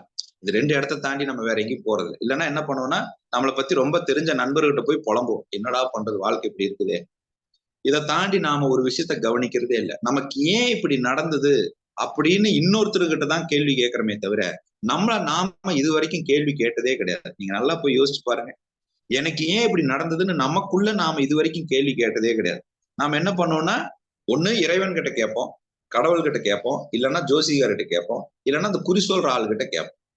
இப்ப வாழ்க்கைய எப்பவுமே நம்ம வாழ்க்கையை இன்னொருத்தர் முடிவு பண்றதுக்கு, இன்னொருத்தர் தேர்ந்தெடுத்து ஆலோசனை கொடுக்கறதுக்கு தான் அலோவ் பண்றோமே தவிர, நாமளே சுயமாக சிந்திக்கிறதுக்கு நாம் இது வரைக்கும் அலோவ் பண்ணல, அதற்கு சந்தர்ப்பம் ஏற்படுத்தல அப்படிங்கறதாங்க யதார்த்தமான உண்மை.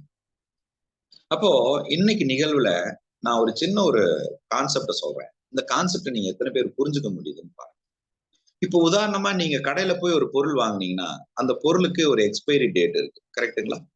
எந்த ஒரு பொருள் வாங்குனீங்கனாலும் அந்த பொருள் தயாரிக்கப்பட்ட தேதி என்ன, அந்த பொருளை நீங்க எந்த தேதி வரைக்கும் பயன்படுத்தலாம் அப்படின்னு ஒரு எக்ஸ்பைரி டேட்.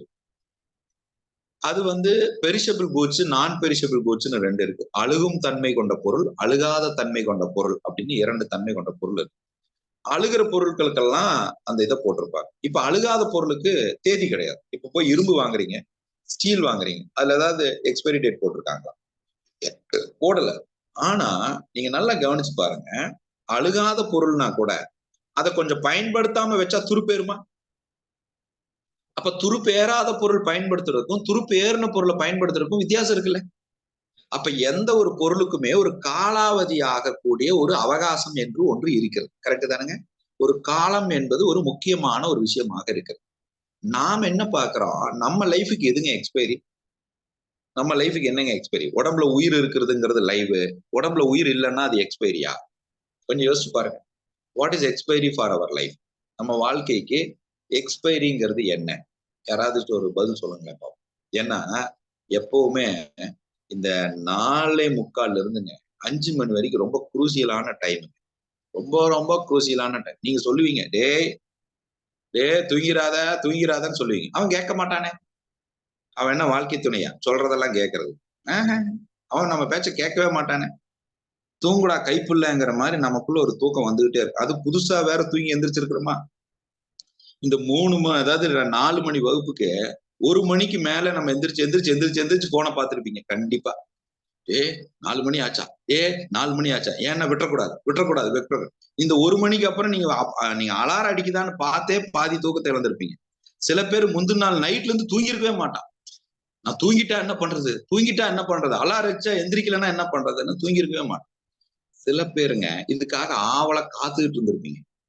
சில பேரு வேற வழியே இல்லாம யாராவது உங்களை போன் பண்ணி எழுப்பி விட்டுருப்பாங்க, டைம் ஆச்சு எந்திரி. சில பேர் 4 போன் வந்திருக்கும், 4 போன் அட்டன் பண்ணிருக்க மாட்டீங்க. 5ஆவது போன், ஐயோ 4 மிஸ் காலா அப்படின்னு 3:55க்கு எந்திரிச்சு அவசரமா பாத்ரூம் போய் அவசரமா ரெடியாகி உட்கார்ந்துருப்பீங்க இல்லையா? இந்த மாதிரி சூழ்நிலையில நம்மளுடைய லைஃப்ல காலாவதி என்பது என்ன? What is the expiry for our life? அதாவது ஒரு ஆன்சர் பண்ணுவோம். நீங்களே அன்மியூட் பண்ணிட்டு பேசலாம். அன்மியூட் பண்ண முடியுதா அவங்களால? ஆன்சர் பண்றீங்களா? எக்ஸ்பைரிங்கிறது என்ன? சரி, தூங்கிடாதீங்க, நானே பதில் சொல்றேன். எக்ஸ்பைரிங்கிறது ரொம்ப ஒரு 3 விஷயம் இருக்கு. ஒரு ட்ரையாங்கிள் பாயிண்ட் எப்பவும் 3 விஷயம் இருக்கு. ஒண்ணு வந்து நீங்க பயன்படுத்துற டைம், உங்களுடைய நேரம் ஒண்ணு. 2வது உங்களுடைய பாடி அண்ட் உங்களுடைய மைண்ட். 3வது இந்த யூனிவர்ஸ், இந்த பிரபஞ்சம், இந்த இயற்கை. அப்ப இந்த 3க்கும் தொடர்புள்ள ஒரு விஷயம் இருக்கு. நல்லா புரிஞ்சுக்கோங்க. ஒரு 3 விஷயம் இருக்கு. உங்களுடைய டைம், உங்களுடைய பாடி அண்ட் மைண்ட், இந்த யூனிவர்ஸ், இந்த இயற்கை. நம்ம இங்கதானே உயிரோட இருக்கோம், இந்த உலகத்துல தான் உயிரோட இருக்கோம். அப்ப இந்த 3க்கும் காமனாக இருப்பது என்ன? உங்க நேரத்திற்கும், உங்க உடலுக்கும், மைண்டுக்கும், உங்க இந்த இயற்கைக்கும் காமனாக இருப்பது என்னன்னு கேட்டீங்கன்னா, கால சுழற்சி. அவ்வளவுதான். இந்த 3க்கும் காமனா இருக்கிறது என்ன? கால சுழற்சி. இப்ப இந்த கால சுழற்சி தான் எக்ஸ்பைரிங்கிறீங்க. எக்ஸ்பைரிங்கிறது என்னங்க? காலம் சுழற்சி ஆகிவிட்டது, முடிந்து விட்டது அப்படிங்கிறது. அப்போ ஒரு ஹியூமன் பீயிங்க்கு கால சுழற்சி எக்ஸ்பைரினா என்ன அப்படின்னு கேட்டீங்கன்னா, உங்க சிந்தனையில் தேக்கம், அதுதாங்க எக்ஸ்பைரி. உங்க தாட்ல வரக்கூடிய அக்குமுலேஷனை நீங்க எப்ப தேக்கம் அடைய வைக்கிறீங்களோ, நிகழ்காலத்துல எப்ப இல்லாம இருக்கிறீங்களோ, அப்ப நீங்க எக்ஸ்பைரி ஆயிட்டீங்கன்னு அர்த்தம். when you are not being in the present, அப்ப நீங்க எக்ஸ்பைரி ஆயிட்டீங்கன்னு அர்த்தம். உங்க உடம்புல இருந்து உயிர் போகணும்னு கிடையாது நீங்க எக்ஸ்பைரி ஆகிறதுக்கு. நீங்க சிந்தனையில தேக்கம் ஆயிட்டாலே போதும். நீங்க நிகழ்காலத்துல இல்லாம இருந்தாலே எக்ஸ்பைரி தான். அப்ப ஒரு மனிதன் மூச்சு இல்லாம இருக்கிற ஒரு பேர் டெட்டு கிடையாது. அவன் நிகழ்காலத்துல இல்லாம இருந்தாலே டெட்டு தான். நாம எத்தனை நாளைக்கு எத்தனை கட்டத்துல டெட்டா இருக்கிறோம்னு பாத்துக்கோங்க நீங்களே. எப்படிங்க? மூச்சு இல்லாம இருக்கிற பேர் டெட்டு கிடையாதுங்க. சிந்தனையில் நிகழ்காலத்துல இல்லாம இருந்தாலே டெட்டு தான். அப்ப நீங்க எப்பெல்லாம் உங்க வாழ்க்கையை நிகழ்காலத்துல அணுகலையோ அப்பெல்லாம் விதி உங்களை கையாளுது. எப்பெல்லாம் நிகழ்காலத்துல இருக்கிறீங்களோ அப்ப நீங்க உங்க விதியை கையாளலாம். எப்படி? அவ்வளவுதான் சோச்சு. எப்படிங்க? எப்பெல்லாம் நீங்க நிகழ்காலத்துல இல்லையோ அப்ப விதி உங்களை கையாளுது. எப்ப நீங்க நிகழ்காலத்துல இருக்கிறீங்களோ அப்ப நீங்க உங்க விதியை கையாளலாம், கையாள விடலாம்.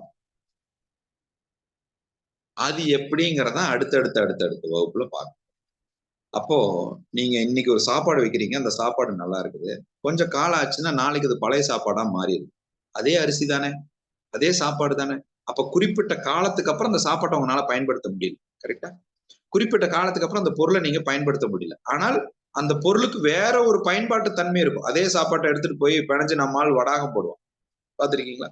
முந்தின நாளா சாப்பாடா சாப்பிடுவோம், அடுத்த நாள் அதை வடாகம் போடலாம். அப்போ அந்தந்த பொருளுக்கு அந்தந்த தன்மையில் பயன்படுத்தக்கூடியது. இதை சுய பரிசோதனை செஞ்சுட்டீங்கன்னா உங்க லைஃப்ல யதார்த்தமா இந்த 5 வகையான பிரச்சனையில் எதிர்கொள்வதற்குண்டான ஞானத்தை நாம் வளர்த்துக் கொள்வது கால சுழற்சியில் தான் இருக்கிறது. அப்ப நீங்க நிகழ்காலத்துல இருக்கிறதுக்கு தவறதுனாலதான் உங்களுக்கு பிரச்சனையை தவிர உங்களுக்கு அதிர்ஷ்டம் இல்லைன்னு கிடையாது, யோகம் இல்லைன்னு கிடையாது, யாரோ செய்வன வச்சுட்டாங்கன்னு கிடையாது, மருந்து வச்சுட்டாங்கன்னு கிடையாது. பாருங்க, எதுவுமே கிடையாது. நான் இன்னும் அந்த பொருளையோ அந்த வாய்ப்பையோ பயன்படுத்துற கால சுழற்சியை நான் இன்னும் முழுவதுமாக கவனிக்கல. அவ்வளவுதான். அப்ப உங்க அணுகுமுறையில எங்கோ மாற்றம் தேவைப்படுது. இந்த அணுகுமுறையில மாற்றம் தேவைப்படுது. அதை கொடுத்துட்டீங்கன்னா பணம் கிடைச்சிடும். அதை கொடுத்துட்டீங்கன்னா உறவுகள் சுமூகமாயிரும். அதை கொடுத்துட்டீங்கன்னா உங்க தொழில் மேம்பட்டு விடும். அதை கொடுத்துட்டீங்கன்னா உங்க ஆரோக்கியம் மேம்பட்டு விடும். அதை கொடுத்துட்டீங்கன்னா நீங்க சமுதாயத்துல ஒரு அங்கீகரிக்கப்பட்ட பிரதானமான ஒரு வாழ்க்கை சூழலில் வாழலாம். அப்ப நம்ம வாழ்க்கை இன்னொருத்தர் கையில இல்லை. நம்ம வாழ்க்கை நிகழ்காலத்துல வாழுகின்ற போது அது நம்ம கையில இருக்கிறது. அப்ப இந்த மாதிரியான ஒரு பரிணாமங்கள் நாம் வாழுகின்ற வாழ்க்கையில் இந்த மாதிரியான ஒரு பரிணாமங்கள் எப்படி எல்லாம் நடக்குதுன்னு கேட்டீங்கன்னா இதை வந்து கிரிட்டிக்கல் ரிஃப்ளெக்ஷன் பேர். எழுதிக்க, நோட் பண்ணி. கிரிட்டிக்கல் ரிஃப்ளெக்ஷன் அப்படின்னு பேர். இது என்னது கிரிட்டிக்கல் ரிஃப்ளெக்ஷன் அப்படின்னு கேட்டீங்கன்னா, see life is always, இப்ப சமீபத்துல ஒரு படம் வந்து ரொம்ப ஃபேமஸா போயிட்டு இருக்கு. குணாவை ஒட்டி அந்த படம் பேசப்படுது. ஒரு மலையாள படம், கேள்விப்பட்டீங்களா? ட்ரெண்டிங் ஆயிட்டு. எதுக்காக அந்த படம் ட்ரெண்டிங் ஆகுதுன்னா யாருமே போகாத இடத்துக்கு போய் ஷூட் பண்ணிருக்காங்க. குணா படம் எடுக்கும் போதே அங்க மனிதர்களுடைய நடமாட்டமே இல்லாத ஒரு இடத்துல போய் எடுக்கப்பட்ட படம். அது மீண்டும் இந்த மலையாள படத்தை அங்க போய் எடுத்திருக்காங்க. அதுல பாத்தீங்கன்னா ஒரு ஒரு குகையில போய் அவர் என்ன பேசுறாரோ அதை அப்படியே எதிரொலிக்கும். பாத்தீங்களா? மனிதர் உணர்ந்து கொள்ள இது மனித காதல் அல்ல அல்ல அல்ல, அதையும் தாண்டி புனிதமானது அப்படின்னு நமக்கும் பேசணும்னு ஆசைதான். வீட்டுக்குள்ள போய் நின்று பேசி பாருங்க. புனிதமானது புனிதமானதுன்னு பேசி பாருங்க. பலார்னு எக்கோ தான் வரும், 4 எக்கோ வரும். ரைட்டா? வீட்டுக்குள்ள இருக்கிற நாளைக்கு வாங்குற அரிசி வாங்குறது வழி பார்க்கணும், அதுக்குள்ள புனிதமானது புனிதமானது. இந்த மாதிரி பல யதார்த்தமான சில விஷயங்களை நம்மளை சுத்தி நகைச்சுவை நடக்கிறது பார்க்கலாம். பட் நீங்க என்ன புரிஞ்சுக்கணும்னா, லைஃப் இஸ் ஆல்வேஸ் ரிஃப்ளெக்ஷன் புரிஞ்சுக்கணும். அந்த குகையில எதிரொலிக்கிற எதிரொலி மாதிரி தான் நம்ம வாழ்க்கை. நீங்க எதை கொடுக்குறீங்களோ அதுதான் ரொம்ப பலமா திருப்பி திருப்பி எதிரொலிக்குதுங்க. நீங்க அன்பு கொடுத்தீங்கன்னா அன்பு 4 தடவை பலமா எதிரொலிக்கும். நீங்க வெறுப்பு கொடுத்தீங்கன்னா வெறுப்பு பலமா 4 தடவை எதிரொலிக்கும். நீங்க வேதனை கொடுத்தீங்கன்னா பலமா 4 தடவை எதிரொலிக்கும். அவ்வளவுதான், சிம்பிள். இதுக்கு பேர் தான் கிரிட்டிக்கல் ரிஃப்ளெக்ஷன். அப்ப நீங்க லைஃப்ல நிகழ்காலத்துல எதை கொடுக்கிறீர்களோ அதுதான் உங்கள் வாழ்க்கையில் நீங்கள் திருப்பி பெற்றுக் கொண்டிருக்கிறீர்கள். அப்ப வாழ்க்கையில நீங்க எப்பவுமே சிக்கலையே எதிர்கொண்டுட்டு இருக்கிறீங்கன்னா நீங்க சிக்கலை தான் கொடுத்துக்கிட்டு இருக்கிறீங்கன்னு அர்த்தம். வாழ்க்கையில எப்பவுமே பிரச்சனையவே எதிர்கொண்டுட்டு இருக்கிறீங்கன்னா நீங்க பிரச்சனையை தான் கொடுத்துக்கிட்டே இருக்கிறீங்கன்னு அர்த்தம். அப்ப நீங்கள் எதை கொடுக்கிறீர்களோ அதுதான் உங்களுக்கு பலமாக திருப்பி வந்து கொண்டிருக்கிறது. It is called critical reflection. அப்போ நாம எப்பவுமே ஒரு சுய பரிசோதனை செய்து லைஃப்ல இருக்கிற சென்ஸ் ஆஃப் பாசிபிலிட்டின்னு பேர், அதுக்கு பேர் SOP, சென்ஸ் ஆஃப் பாசிபிலிட்டின்னு பேர். அதை நீங்க பயன்படுத்திக்கிட்டே இருந்தீங்கன்னா பணம் சார்ந்த விஷயத்துல வரக்கூடிய சவால்களை நீங்கள் தீர்க்கின்ற தீர்வுகள் உங்களுக்கு எதிரொலித்துக் கொண்டே இருக்கும். என்ன தீர்வு கொடுக்குறீங்களோ அது உங்களுக்கு எதிரொலிக்கும். அப்போ நீங்க வேதனையை கொடுக்கறதுக்கு பதிலா தீர்வை கொடுக்க வேண்டும். அவ்வளவுதான். எப்படிங்க? நீங்க வேதனையை பதிவு பண்றதுக்கு பதிலா, உங்க புலம்புல பதிவு பண்றதுக்கு பதிலா, என்ன ஆயிடுச்சோங்கிற குழப்பத்தை பதிவு பண்றதுக்கு பதிலா இது தீர்வை நோக்கி ஒரு விஷயத்த பதிவு பண்ணீங்கன்னா அது உங்களுக்கு திருப்பி எதிரொலிக்கும்.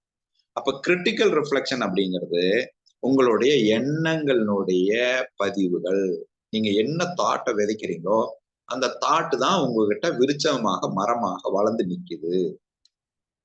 அப்ப இன்னைக்கு ஒரு பிரச்சனையோட நீங்க வந்திருக்கிறீங்கன்னா, உங்களுக்கு கடன் இருக்குது, கழுத்தை நெரிக்கிற கடன் இருக்குதா, தொழில உங்களால வளர முடியலையா, சம்பாதிக்க முடியலையா, உறவுகளை சமாளிக்க முடியலையா, எந்த பிரச்சனை இருந்தாலும் இது சார்ந்த ஏதோ ஒரு எண்ணங்கள் ஆழமாக விதையாக விதைத்து இன்னைக்கு மரமாக வளர்ந்து நிக்குது. அதை நீங்கள் சரி செய்ய வேண்டும்.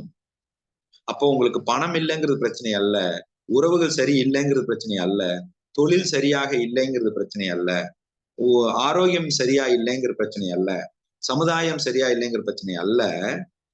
பணம் இல்லை என்று நினைக்கின்ற மனம்தான் பிரச்சனை. உறவுகள் சரியாக இல்லை என்று நினைக்கிற மனம்தான் பிரச்சனை. தொழில் சரியாக இல்லை என்று நினைக்கிற மனம்தான் பிரச்சனை. இப்ப பணத்தை சரி பண்ணணுமா, தொழிலை சரி பண்ணணுமா, உறவுகளை சரி பண்ணணுமா, அல்லது அத்தனைக்கும் காரணமாக மூலமாக இருக்கிற மனதை சரி செய்ய வேண்டுமா?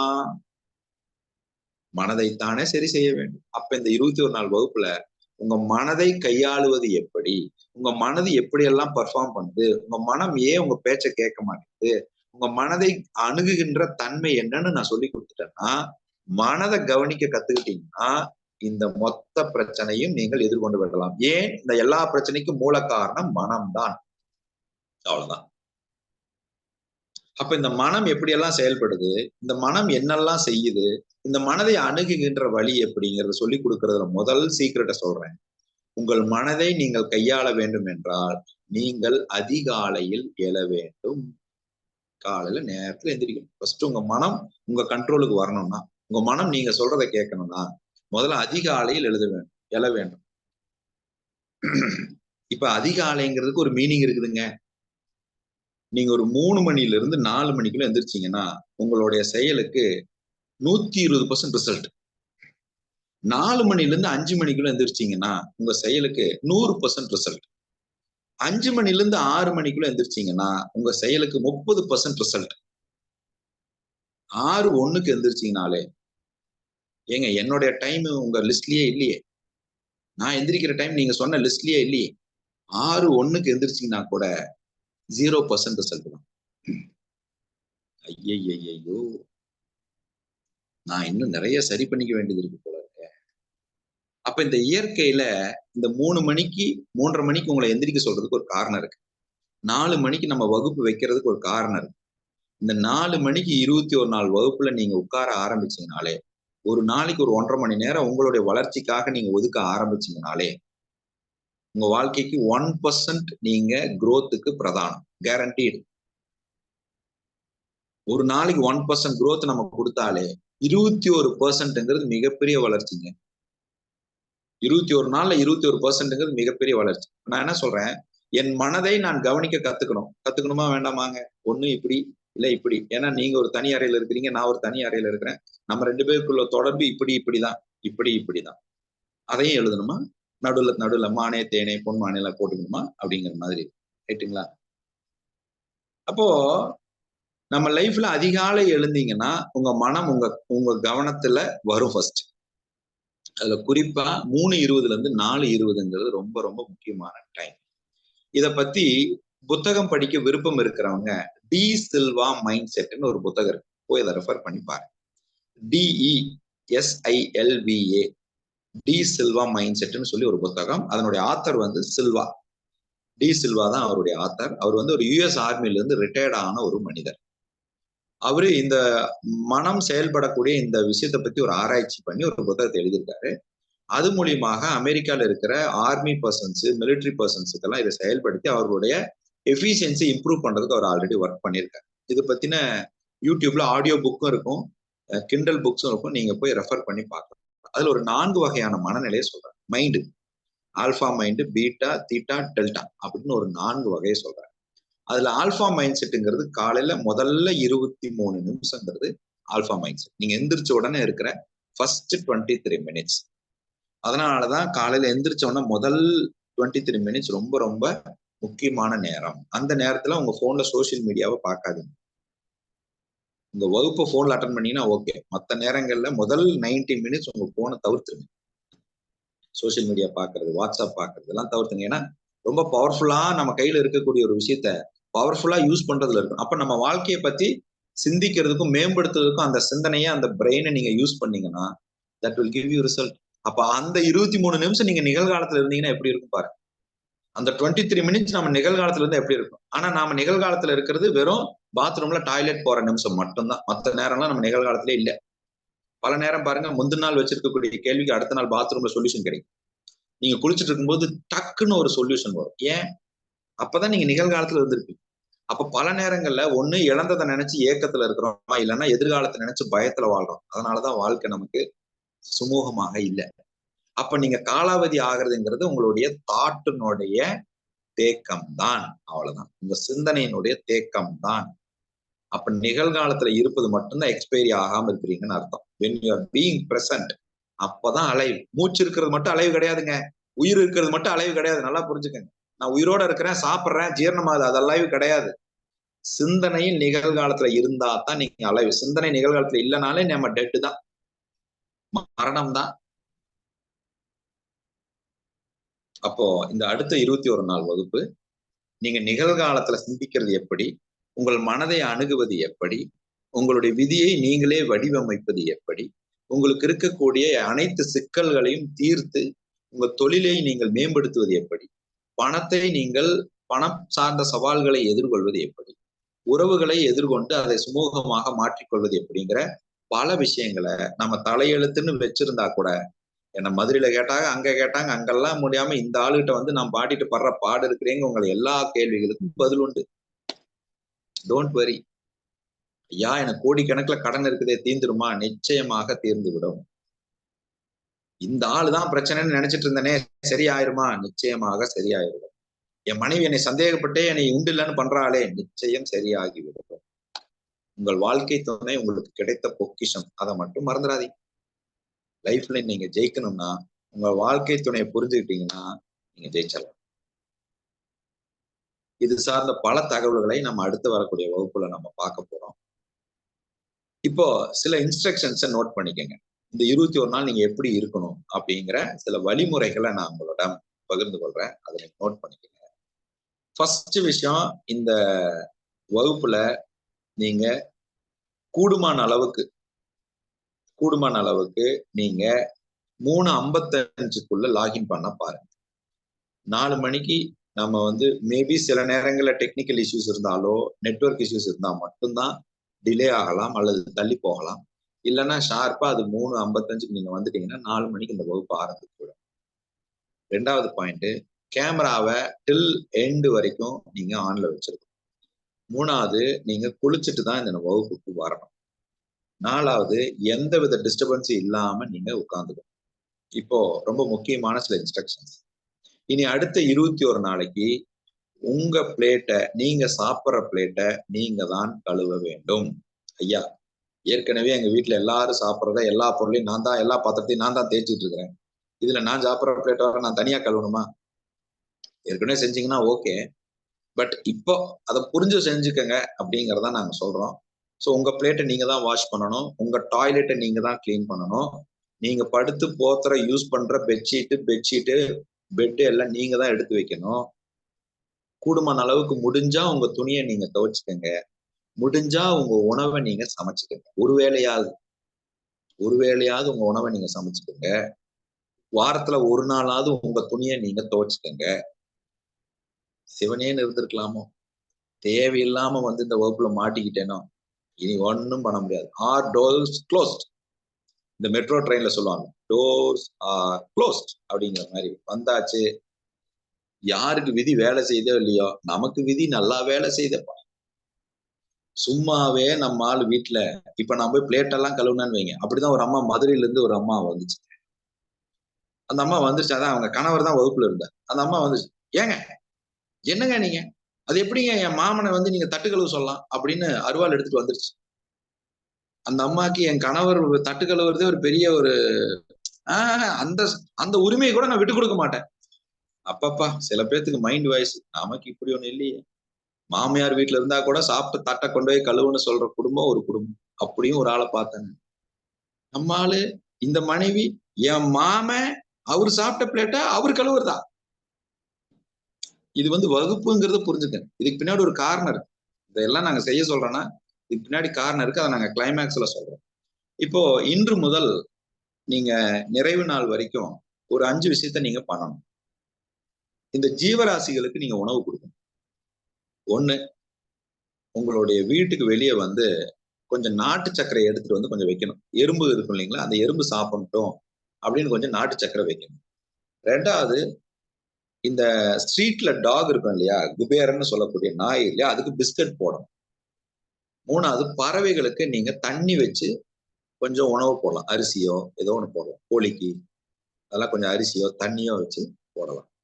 பசுவுக்கு பழமோ அகத்திக்கீரையோ கொடுக்கணும். 5வது, தினமும் யாராவது ஒருத்தருக்கு சாப்பாடு வாங்கி கொடுக்கணும். ஒரு அன்னதானம். அது வந்து நீங்க 30 ரூபா 50 ரூபாய்க்கு வாங்கி கொடுக்கணும்னு அவசியம் கிடையாது. யாராவது ஒருத்தருக்கு ஒரு டீ வாங்கி கொடுத்தீங்கன்னா கூட ஓகே தான். ஒரு பிரெட், ஒரு பன்னு வாங்கி கொடுத்தீங்கன்னா கூட ஓகே. ஆனா இதெல்லாம் செய்யும் போது உங்க குழந்தைக்கு நீங்க பரிமாறினா என்ன மனநிலையில பரிமாறுவீங்க அப்படி செய்யணும். இந்த வச்சுக்க அப்படின்னு பிஸ்கட்ல தூக்கிலாம் போடக்கூடாது.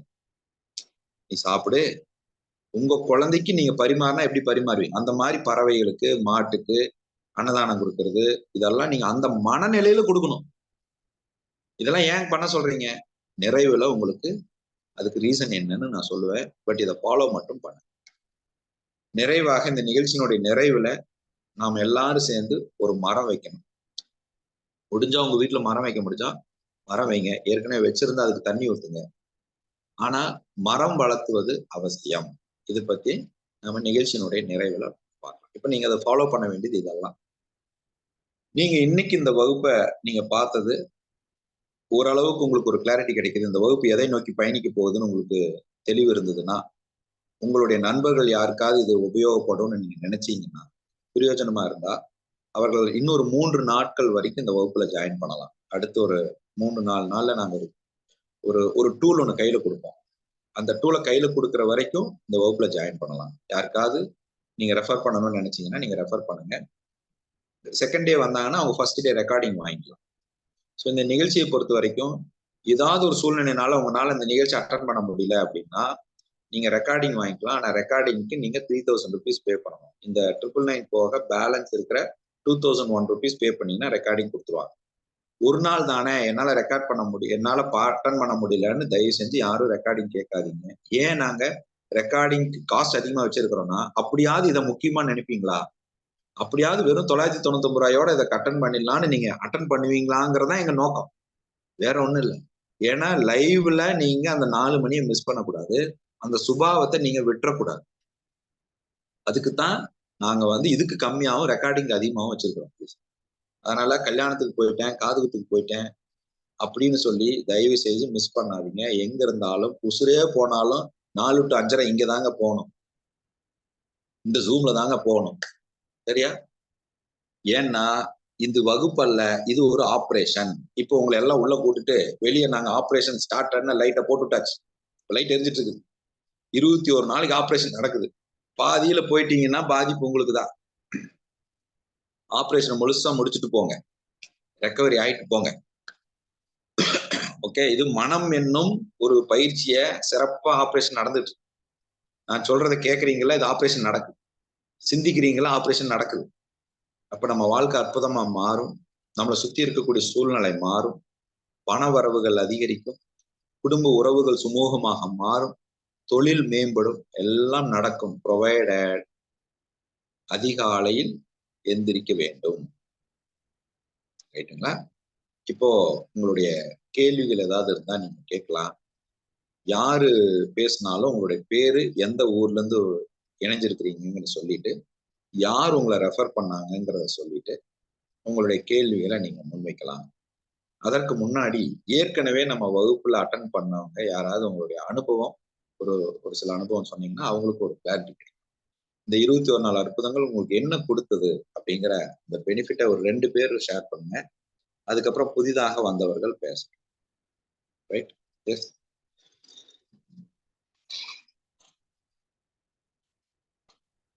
வணக்கம் புவனேஸ்வரி சிஸ்டர், பேசுங்க. காலை வணக்கம் பிரதர். வணக்கம். காலை வணக்கம் பிரதர். உண்மையாவே சொல்லணும்னு பாத்தீங்கன்னா, ஃபர்ஸ்ட்லாம் நான் என்ன தாட்ல வந்தேன்னா, என்னாலனா 4 மணிக்கு எழுந்துக்க முடியுமா அப்படின்ற ஒரு தாட்ல தான் இந்த கிளாஸ்ல அட்டென்ட் பண்ணேன். பட் என்னாலையும் முடியும் அப்படின்னு ஏற்படுத்துது இந்த கிளாஸ் தான். ஸோ உண்மையாவே இந்த கிளாஸ்க்கு ரொம்ப தலை வணங்குறேன். நீங்க ஹோலிஸ்டிக்கா நான் முன்னாடியே உங்ககிட்ட ஷேர் பண்ணிட்டேன். ஒரு 360 டிகிரில நம்ம லைஃபை எப்படி கொண்டு போனோம் அப்படின்றது ரொம்ப அழகா நேர்த்தியா எங்களுக்கு சொல்லி கொடுத்தீங்க. ஸோ அதை நாங்க எப்பவுமே வந்து இன்ஃபர்மேஷன் கலெக்ட் பண்ணிக்கிறது மட்டும் லைஃப் கிடையாது, அதுல ஒரு டிரான்ஸ்ஃபர்மேஷன் இருக்கணும் அப்படின்றத நீங்க ரொம்ப தெளிவா இந்த 21 நாள் கொண்டு போயிருப்பீங்க. ஸோ எங்க லைஃப்ல எப்படி நாங்க டிரான்ஸ்ஃபார்ம் பண்ணணும் அப்படின்றதையும் நீங்க அழகா டூலா கொடுத்து அதை நாங்க அழகா கொண்டு போனோம் அப்படின்றத கொடுத்தீங்க. ஸோ உண்மையாவே எனக்கு இந்த பயிற்சி வாய்ப்பு கொடுத்த கீதா மேம்க்கு, என் கணவருக்கும் ரொம்ப நன்றி சொல்லிக்கிறேன். சோ இந்த மீட்டிங் அட்டென்ட் பண்ற அனைவரையும் என்ன கேட்டுக்கிறேன்னா, இந்த 21 நாள் உங்களை ஃபுல்லா டெடிகேட் எப்ப பண்றீங்களோ உண்மையா அதுக்கான நன்மைகள் நீங்க அடைவீங்க. சோ இங்க வந்திருக்க அனைவரும் உங்களோட டெடிகேஷனும் பிரதர் சொல்றத ஃபாலோ பண்ணீங்கனாலே சக்சஸ் பண்ணலாம். சோ நன்றி பிரதர், வாய்ப்பு கொடுத்ததுக்கு ரொம்ப நன்றி. நன்றி சிஸ்டர், நன்றி சிஸ்டர். எஸ் மகேஸ்வரி சிஸ்டர், வணக்கங்க. நான் வந்து இந்த 21 நாள் வகுப்புக்கு அப்புறம் நிறைய விஷயங்கள்லாம் வாழ்க்கையில மாறி இருக்கு. எங்க குடும்ப சூழ்நிலையும் நிறைய இடங்கள்லாம் மாறி இருக்கு. என்னோட தொழிலையும் நிறைய விஷயங்கள் மாறி இருக்கு. அது போக புதுசா வந்து நாங்க ஒரு தொழிலையும் ஆரம்பிக்க போறோம் இன்னும் ஒரு வாரத்துக்குள்ள. நிறைய விஷயங்கள், உடல்நிலை, மனநிலை, பொருளாதாரம், அது போக 4 மணிக்கு எந்திரிக்கிறது, அந்த 5 ஜீவராசிகள் உணவு கொடுக்குறங்காட்டி வாழ்க்கையில நிறைய மாற்றங்கள். இந்த காலையில 4 மணி பேச்சுங்கிறது கரெக்டா எப்ப 21 நாள் வரும், நம்ம ஃபர்ஸ்ட் நாள் அட்டன் பண்ணலாங்கிற அளவுக்கு நாங்க இந்த பயிற்சிக்கு முன்னுக்கு வந்திருக்கிறோம். இப்போ புதுசா வந்தவங்களுக்கு அத்தனை பேரும் இன்னும் ஒரு வாரத்துல இன்னும் பயணம் பண்ணலாம் அப்படிங்கிற போது தோண ஆரம்பிக்கும். இன்னைக்கு தானே ஃபர்ஸ்ட் நாள், அதனால சில விஷயங்கள் ஒருத்தருக்கு புரியாம இருக்கலாம். ஆனா பிரதர் கூட பயணம் பண்றது வந்து மிகப்பெரிய விஷயம். ஒரு குரு கூட பயணம் பண்ற அளவுக்கு இருக்கும். நம்ம வந்து எந்த விஷயத்திலயோ சந்தேகமோ எது இருந்தாலும் அவர்கிட்ட கேட்கலாம். நிறைய விஷயங்கள் மாறி இருக்குங்க. நாங்க வந்து இந்த 21 நாள் பயிற்சி அட்டன் பண்றது வந்து மிகப்பெரிய பாக்கியமாக கருதுகிறோம். நன்றி சிஸ்டர், நன்றி. நன்றி பிரதர், நன்றி. Yes sir, Priya Jayan sister, காலை வணக்கம். வணக்கம் சிஸ்டர். ஆக்சுவலி இந்த டே ஒன்லயே நீங்க வந்து என்ன எழுப்பிட்டீங்க. ஆக்சுவலி இதுவே பெரிய விஷயம். ஆக்சுவலி நான் எப்பயுமே 4:45க்கு எழுந்திருக்கிற ஆள் தான். 3:30 புவனா சிஸ்டர், சாரி, என்ன அறிமுகப்படுத்தியது மணிவேலன்னா புவனா. மிக்க நன்றி புவனா. 3:30 மணியா புவனா, என்னால முடியாது, எனக்கு டைம் ஷெட்யூல் செட் ஆகாது அப்படின்னு. இல்லம்மா ஒரு ட்ரை பண்ணுமா அப்படின்னாங்க. நீங்க சொன்னீங்க பாத்தீங்களா, 1 மணில இருந்தே 3:30 ஆயிடுச்சா 3:30 ஆயிடுச்சான்னு எழுந்து பார்த்துட்டு இருந்தேன். ஆக்சுவலி சீரியஸா சொல்லணும்னா இந்த எக்ஸ்பைரி சொன்னீங்க பாத்தீங்களா, அது வேற லெவல். நம்ம புரிஞ்சு வச்சுட்டு என்னது, நம்ம உடல்ல உயிர் இருக்கிற வரைக்கும் தான் நம்ம உயிர், அதுக்கப்புறம் தான் நம்ம எக்ஸ்பைரின்னு. ஆனா இந்த விஷயத்த ரொம்ப அழகா எக்ஸ்பிளைன் பண்ணீங்க. நீ எதையுமே கவனிக்காம நீ இருந்துட்டீன்னா, எதையோ யோசிச்சுட்டு இருந்தீன்னா, அதுவே நீ ஒன்னும் இல்ல, யூஸ் இல்லன்ற மாதிரி. சிறப்பு. இது எப்படி நொடிக்கு நொடி வாழ்றதுன்றத அழகா சொன்னீங்க. ரொம்ப நன்றி. தேங்க்யூ. லுக்கிங் இன்னும் ஃபார்வர்ட். நிறைய தேங்க்யூ சிஸ்டர். இன்னும் நிறைய விஷயங்கள் அந்த அந்த அப்ரோச்ல தான் உங்க விதியே இருக்குதுங்கிறத இன்னும் நிறைய பார்க்க போறீங்க. இன்னும் lot more things are your experience are there. ஆனா டே ஒன்னே சூப்பரா இருந்தது. மிக்க நன்றி. நன்றி சிஸ்டர். நன்றி நன்றி. உங்க பகிர்தலுக்கு நன்றி. Yes Kumaresan brother. வணக்கம் வணக்கம் வணக்கம் ஐயா. வணக்கம். குமரேசன். என்னை அறிமுகப்படுத்துது என்னுடைய மனைவி மலர். போன கிளாஸ் அவங்க அட்டன் பண்ணாங்க. எங்களுக்கு இந்த வாய்ப்பை சொன்னது வந்து கீதா மேடம் தான். போன முறை நான் அட்டன் பண்ண முடியல, 2 பேரும் முடியாது அப்படின்னு சொல்லிட்டேன். எனக்கு ஹெல்த் கொஞ்சம் இஷ்யூன்றதுனால சிரமம் இருக்கு காலையில அப்படின்னு சொன்னேன். அதனால அவங்க மட்டும் அட்டன் பண்ணாங்க. அவங்க சொல்லி தான் நான் அட்டன் பண்றேன். அதே போல என்னுடைய நண்பர்களும் நிறைய பேர் அட்டன் பண்றாங்க. பெரிய புரிதல் கிடைக்கும்ன்றதை மட்டும் நம்புறேன் ஐயா. ஃபர்ஸ்ட் நாள்ன்றதுனால எதுவும் பேச அதிகமா தெரியல. ஒரு பெரிய வாய்ப்பு இருக்கு, வெளிச்சங்கள் இருக்குன்றது மட்டும் 100% இல்ல 1000% உணர முடியுது. என்ன தெளிவு கிடைக்கணும்ன்றது மட்டும். மகிழ்ச்சி மகிழ்ச்சி. நன்றி நன்றி. Next Prabhakaran brother. அன்புள்ள அனைவருக்கும் உற்சாகமான காலை வணக்கம். என்னுடைய பேர் வந்து பிரபாகரன். நான் மீஞ்சூர்ல இருந்து பேசுறேன். என்னை அறிமுகப்படுத்துவர் வந்து நான் கடவுள் அடிக்கடி சொல்லக்கூடிய மனிதர் சார் தான் இதை எனக்கு அறிமுகப்படுத்தினாரு. அண்ணி புவனா பேசுனாங்க. ஆக்சுவலா இந்த குரூப்ல இருக்க பாதி பேர் வந்து நான் உறவா அண்ணி அப்படிதான் நண்பர்கள் யாரும் இல்லை எனக்கு. அண்ணி அண்ணன் அந்த மாதிரிதான் இருக்காங்க. ரொம்ப சந்தோஷம்.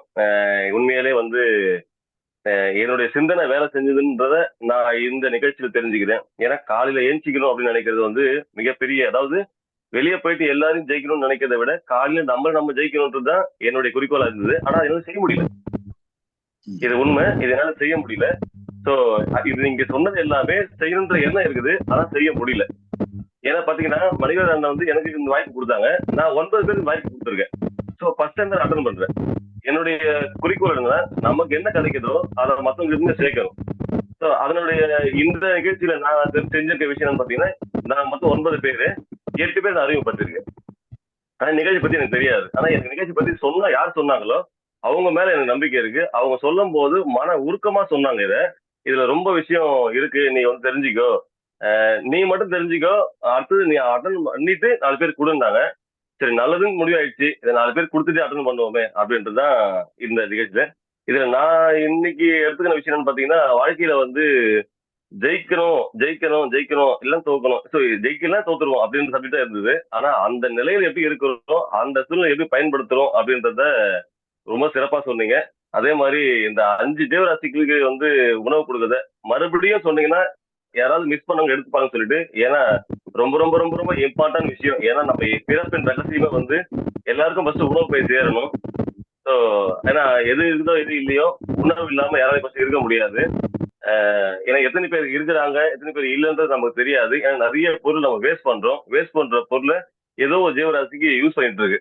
இதை நம்ம நாமளே கொடுக்கும் போது இன்னும் நமக்கு மன நிறைவா இருக்கும். அதாவது நம்ம சாப்பிட்ற சாப்பாடு கீழே கொட்டி ஒரு நாய் சாப்பிட்றத விட நம்ம சாப்பிட்ற சாப்பாட்டுல இருந்து முன்னாடி அந்த நாய்க்கு வைக்கும் போது நமக்கு இருக்க மகிழ்ச்சி அது யாருக்குமே இருக்காது.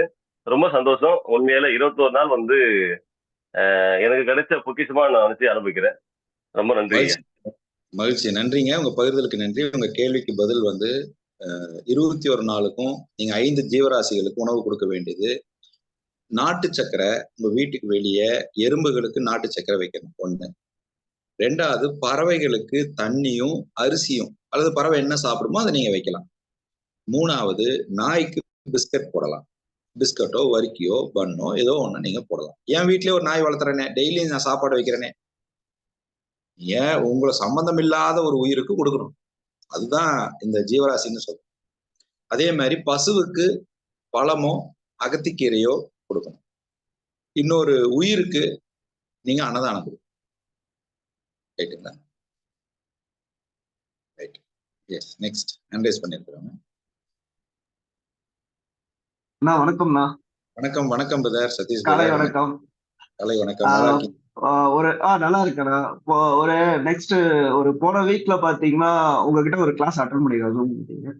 பட் அன்னைக்கு நான் சொல்லியிருந்தேன் சீக்கிரம் ஏச்சுக்கிறது எப்படின்னு, நீங்க கூட ஒரு நோட்ஸ் எடுத்துக்கன்னு சொல்லிட்டு சொல்லியிருந்தீங்க. பட் ஆனா இன்னைக்கு வந்து நிச்சயமா எனக்கு என்ன அறிமுகப்படுத்தினோம் வந்து மலர் குமரேசன், எங்க அக்கா தான் அறிமுகப்படுத்தினாங்க. பட் இன்னைக்கு வந்து நான் பாத்தீங்கன்னா கரெக்டா ஒரு 3:15 15, அதாவது 3:15 ஏஞ்சிட்டேன். அவ்வளவு சீக்கிரமா இந்த கிளாஸ் அட்டன் பண்ணணும்னு ஏஞ்சி. ஏன்னா அக்கா நிறைய சொன்னாங்க இந்த கிளாஸை பத்தி அனுபவங்கள். அவங்க ஏன்னா போன இதுல அவங்க அட்டன் பண்ணாங்க, அனுபவம் நிறைய சொன்னாங்க. எனக்கு நிச்சயமா அட்டன் பண்ணணும்னு தோணுச்சு. அதனால சீக்கிரமா ஏஞ்சிட்டேன். எப்படியோ ஏஞ்சி ஃப்ரெஷ் அப் ஆயிட்டு உட்காந்து இந்த ரூல்ஸ் படி நான் அட்டன் பண்ணணும்னு நினைச்சு இன்னைக்கு உட்காந்துருக்கேன். 21 days நான் இப்படியே அட்டன் பண்ணுவேன். நிச்சயமா எனக்கு ஒரு மாற்றம், மிகப்பெரிய மாற்றம் காத்துக்கிட்டு இருக்குன்றது எனக்கு இன்னைக்கு ஒரு நாள் செக்ஷன்ல தெரியுது. நிச்சயமானா நான் நிச்சயமா ரூல்ஸ் படி நாங்க அட்டன் பண்ணுவோம். சிறப்பு சிறப்பு, பாராட்டுகள். நடைமுறைப்படுத்தின செயலுக்கு பாராட்டுகள். நன்றி. நன்றிண்ணா, நன்றி. S, Jaffer brother. சார் காலை வணக்கம் சார். வணக்கம்ங்க. கோயம்புத்தூர்ல பேசுறேன் சார். என் அறிவிப்படுறது ராமூர்த்தி சார். வணக்கம். குழப்பத்தில் தான் சார் இருந்தேன். எனக்கு 64 வயசு ஆச்சு. ஒரு தனியார் நிறுவனத்துல இந்த மாதிரி போன மாசம் வேலை செஞ்சுட்டு இருக்கேன். இப்போ ஹெல்த் இஷ்யூனால ரிலீவ் ஆயிட்டேன். அடுத்து என்ன அப்படின்ற ஒரு மனக்குழப்பத்திலே தான் இருந்தேன். இது எனக்கு ராமூர்த்தி சார் இன்ட்ரடியூஸ் பண்ணாரு. எனக்கு ஆரம்பத்தே ஒரு சில புரிதல், இது நல்லா நம்ம லைஃப்ல நல்ல வழிகாட்டு அப்படின்னு நினைச்சிருக்கேன். ஆரம்ப இன்ட்ரடியூஸே வந்து எனக்கு ரொம்ப மனசுக்கு ரொம்ப திருப்தியா இருந்துச்சு. சரிங்களா? நான் நைட் பூரா தூங்கல. கரெக்டா 3 மணிக்கு தூங்கிட்டேன். அப்புறம் 3:40 மணிக்கு ராமன் சார் ஃபோன் பண்ணாரு. எந்திரிச்சு குளிச்சுட்டு வந்துட்டேன். இத ஒரு வாய்ப்பு கிடைச்சிருக்கு சார், பயன்படுத்தின்னு நினைக்கிறேன். இந்த வாய்ப்பு வந்து எல்லாத்துக்கும் தெரியணும். கோயம்புத்தூர் பெரிய டீம் இருக்கு. அவங்களும் எல்லாம் இவ்வளோ கொண்டு வரலாம். ஃபர்ஸ்ட் அந்த எப்படின்னு பார்த்துட்டு திரும்ப எல்லாத்தையும் நம்ம உள்ள கொண்டு வரலாம்னு நினைச்சிட்டு இருக்கேன். மிக சிறப்பான பணி சார் இது. உங்களால வந்து நிறைய பேர் லைஃப்ல வெளிச்சம் வந்துருக்குது. இது தொடரணும் சார். கண்டிப்பா ரொம்ப மகிழ்ச்சியா இருக்கு சார். மகிழ்ச்சி. ஜாஃபர் பிரதர், உங்களுக்கு உங்ககிட்ட நான் ஒரு நிமிஷம் பேசலாமா? பேசலாம். Okay sir. சரி, அதாவது ஜாஃபர் ஹுசைன் இல்லையா பேரு? சார்.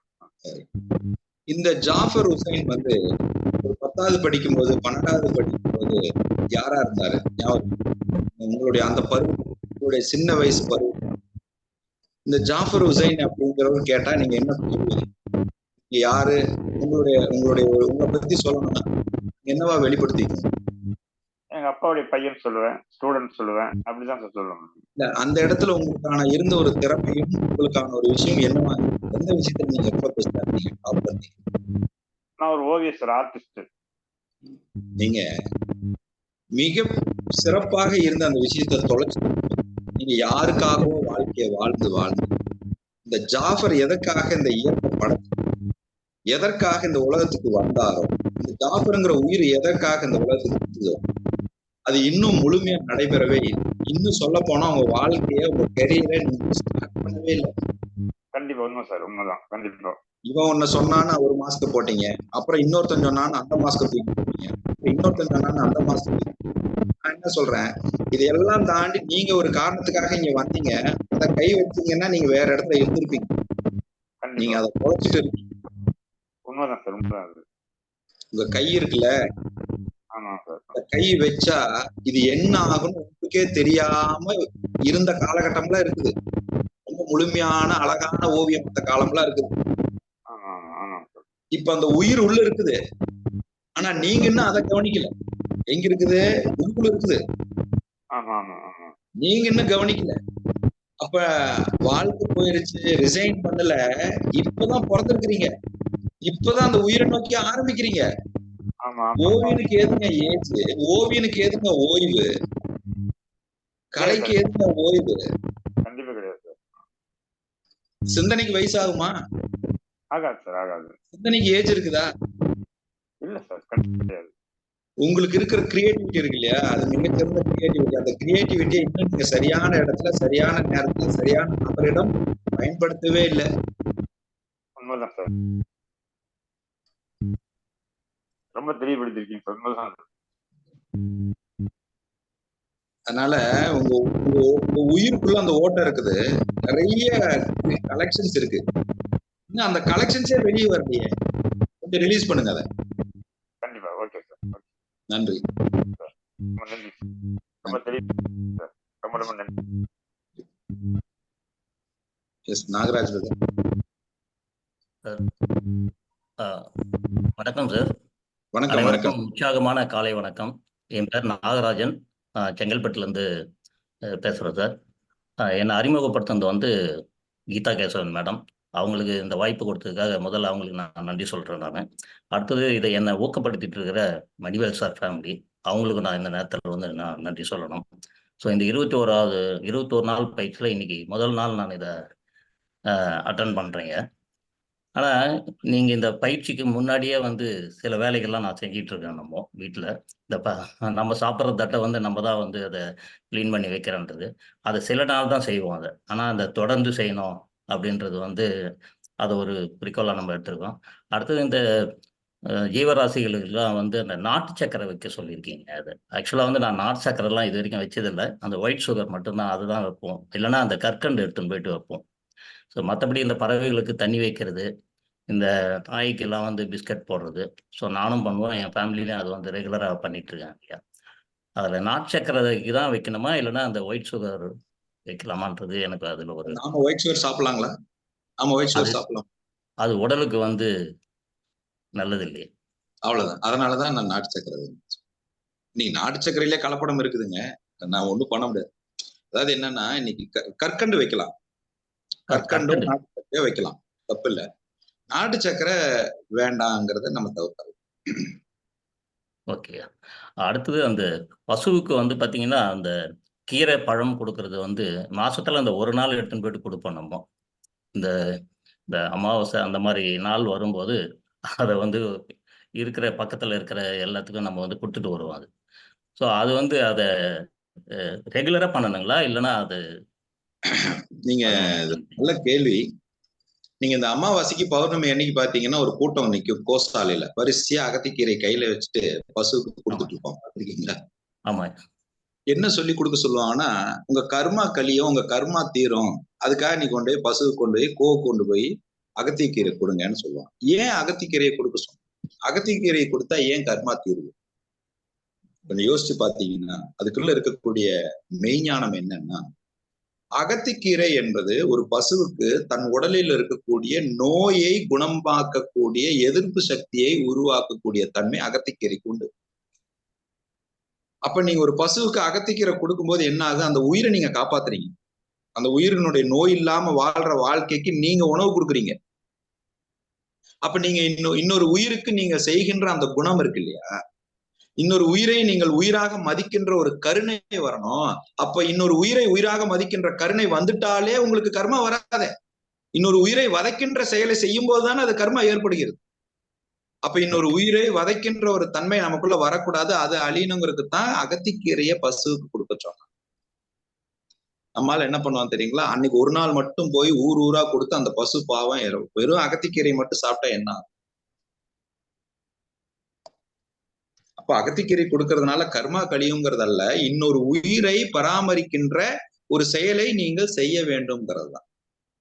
அப்ப அது நீங்க பழம் கொடுக்கலாம், நீங்க வந்து அகத்திக்கீரை கொடுக்கலாம். இப்ப நான் என்ன கேட்கிறேன், இன்னொரு உயிருக்கு உணவு கொடுக்கறதுங்கிறது இப்ப நீங்க வாரத்துக்கு ஒரு நாள் கொடுத்தா போதுமா, இல்ல தினமும் கொடுக்கலாமா? தினமும் கொடுக்கணும். அவ்வளவுதான், பதில் உங்ககிட்டே இருக்கு. அப்போ இன்னொருத்தருக்கு நாம ஏன் உணவு வாங்கி கொடுக்கணும், அன்னதானம் ஏன் பண்ணணும்? நீங்க நல்லா கவனிச்சு பாத்தீங்கன்னா, பசி தான் ஒரு மனிதனை தப்பு செய்ய தூண்டுது.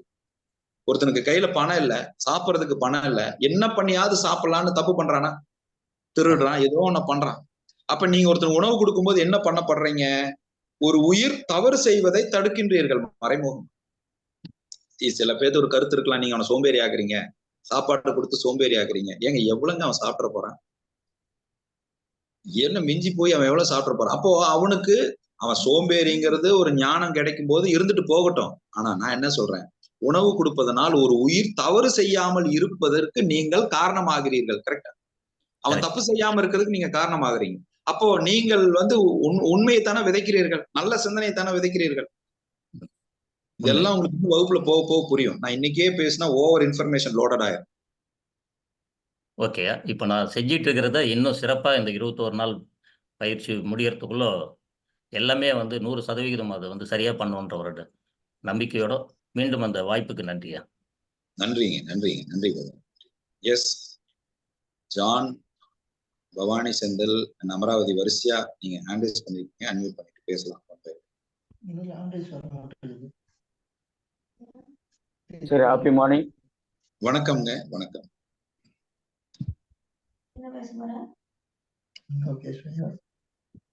வணக்கம், பேசுங்க. இது வந்து பேசி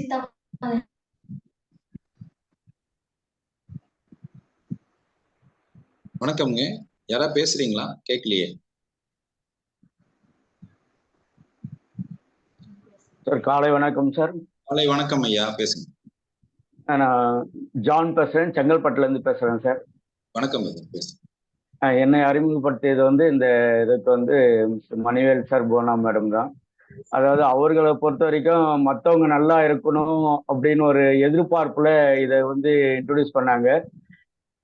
அவங்க மூலிமா நாங்கள் நல்லா இருக்கணும்னு எங்களையே தயார்படுத்திக்கிறதுக்கு இது ஒரு 21 நாள் பயிற்சி என்று நினைக்கிறேன். உண்மையிலே அவங்க அறிமுகப்படுத்திய மணிவேல் சாருக்கும் போனா மேடக்கும் என்னுடைய நன்றியை தெரிவித்துள்ளோம். அதே மாதிரி எங்களுடைய இந்த 21 நாளும் எந்த ஒரு தங்கு தடையும் இல்லாமல் இந்த பயிற்சியில கலந்துக்கணும் என்று எல்லாம் உள்ள இறைவன் அருள் புரியட்டும் என்று வேண்டிக் கொள்கிறேன். நன்றிங்க. நன்றி, நன்றிங்க, நன்றி. எஸ் சார் வணக்கம், பழனிசாமி பேசுறேன் sir.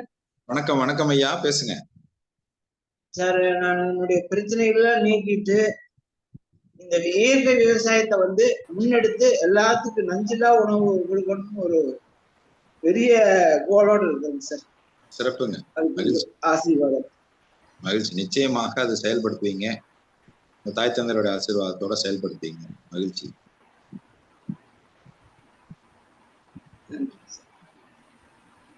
S next hand rice பண்ணியிருக்கிறவங்க பேசலாங்க. சார் வணக்கம் சார்.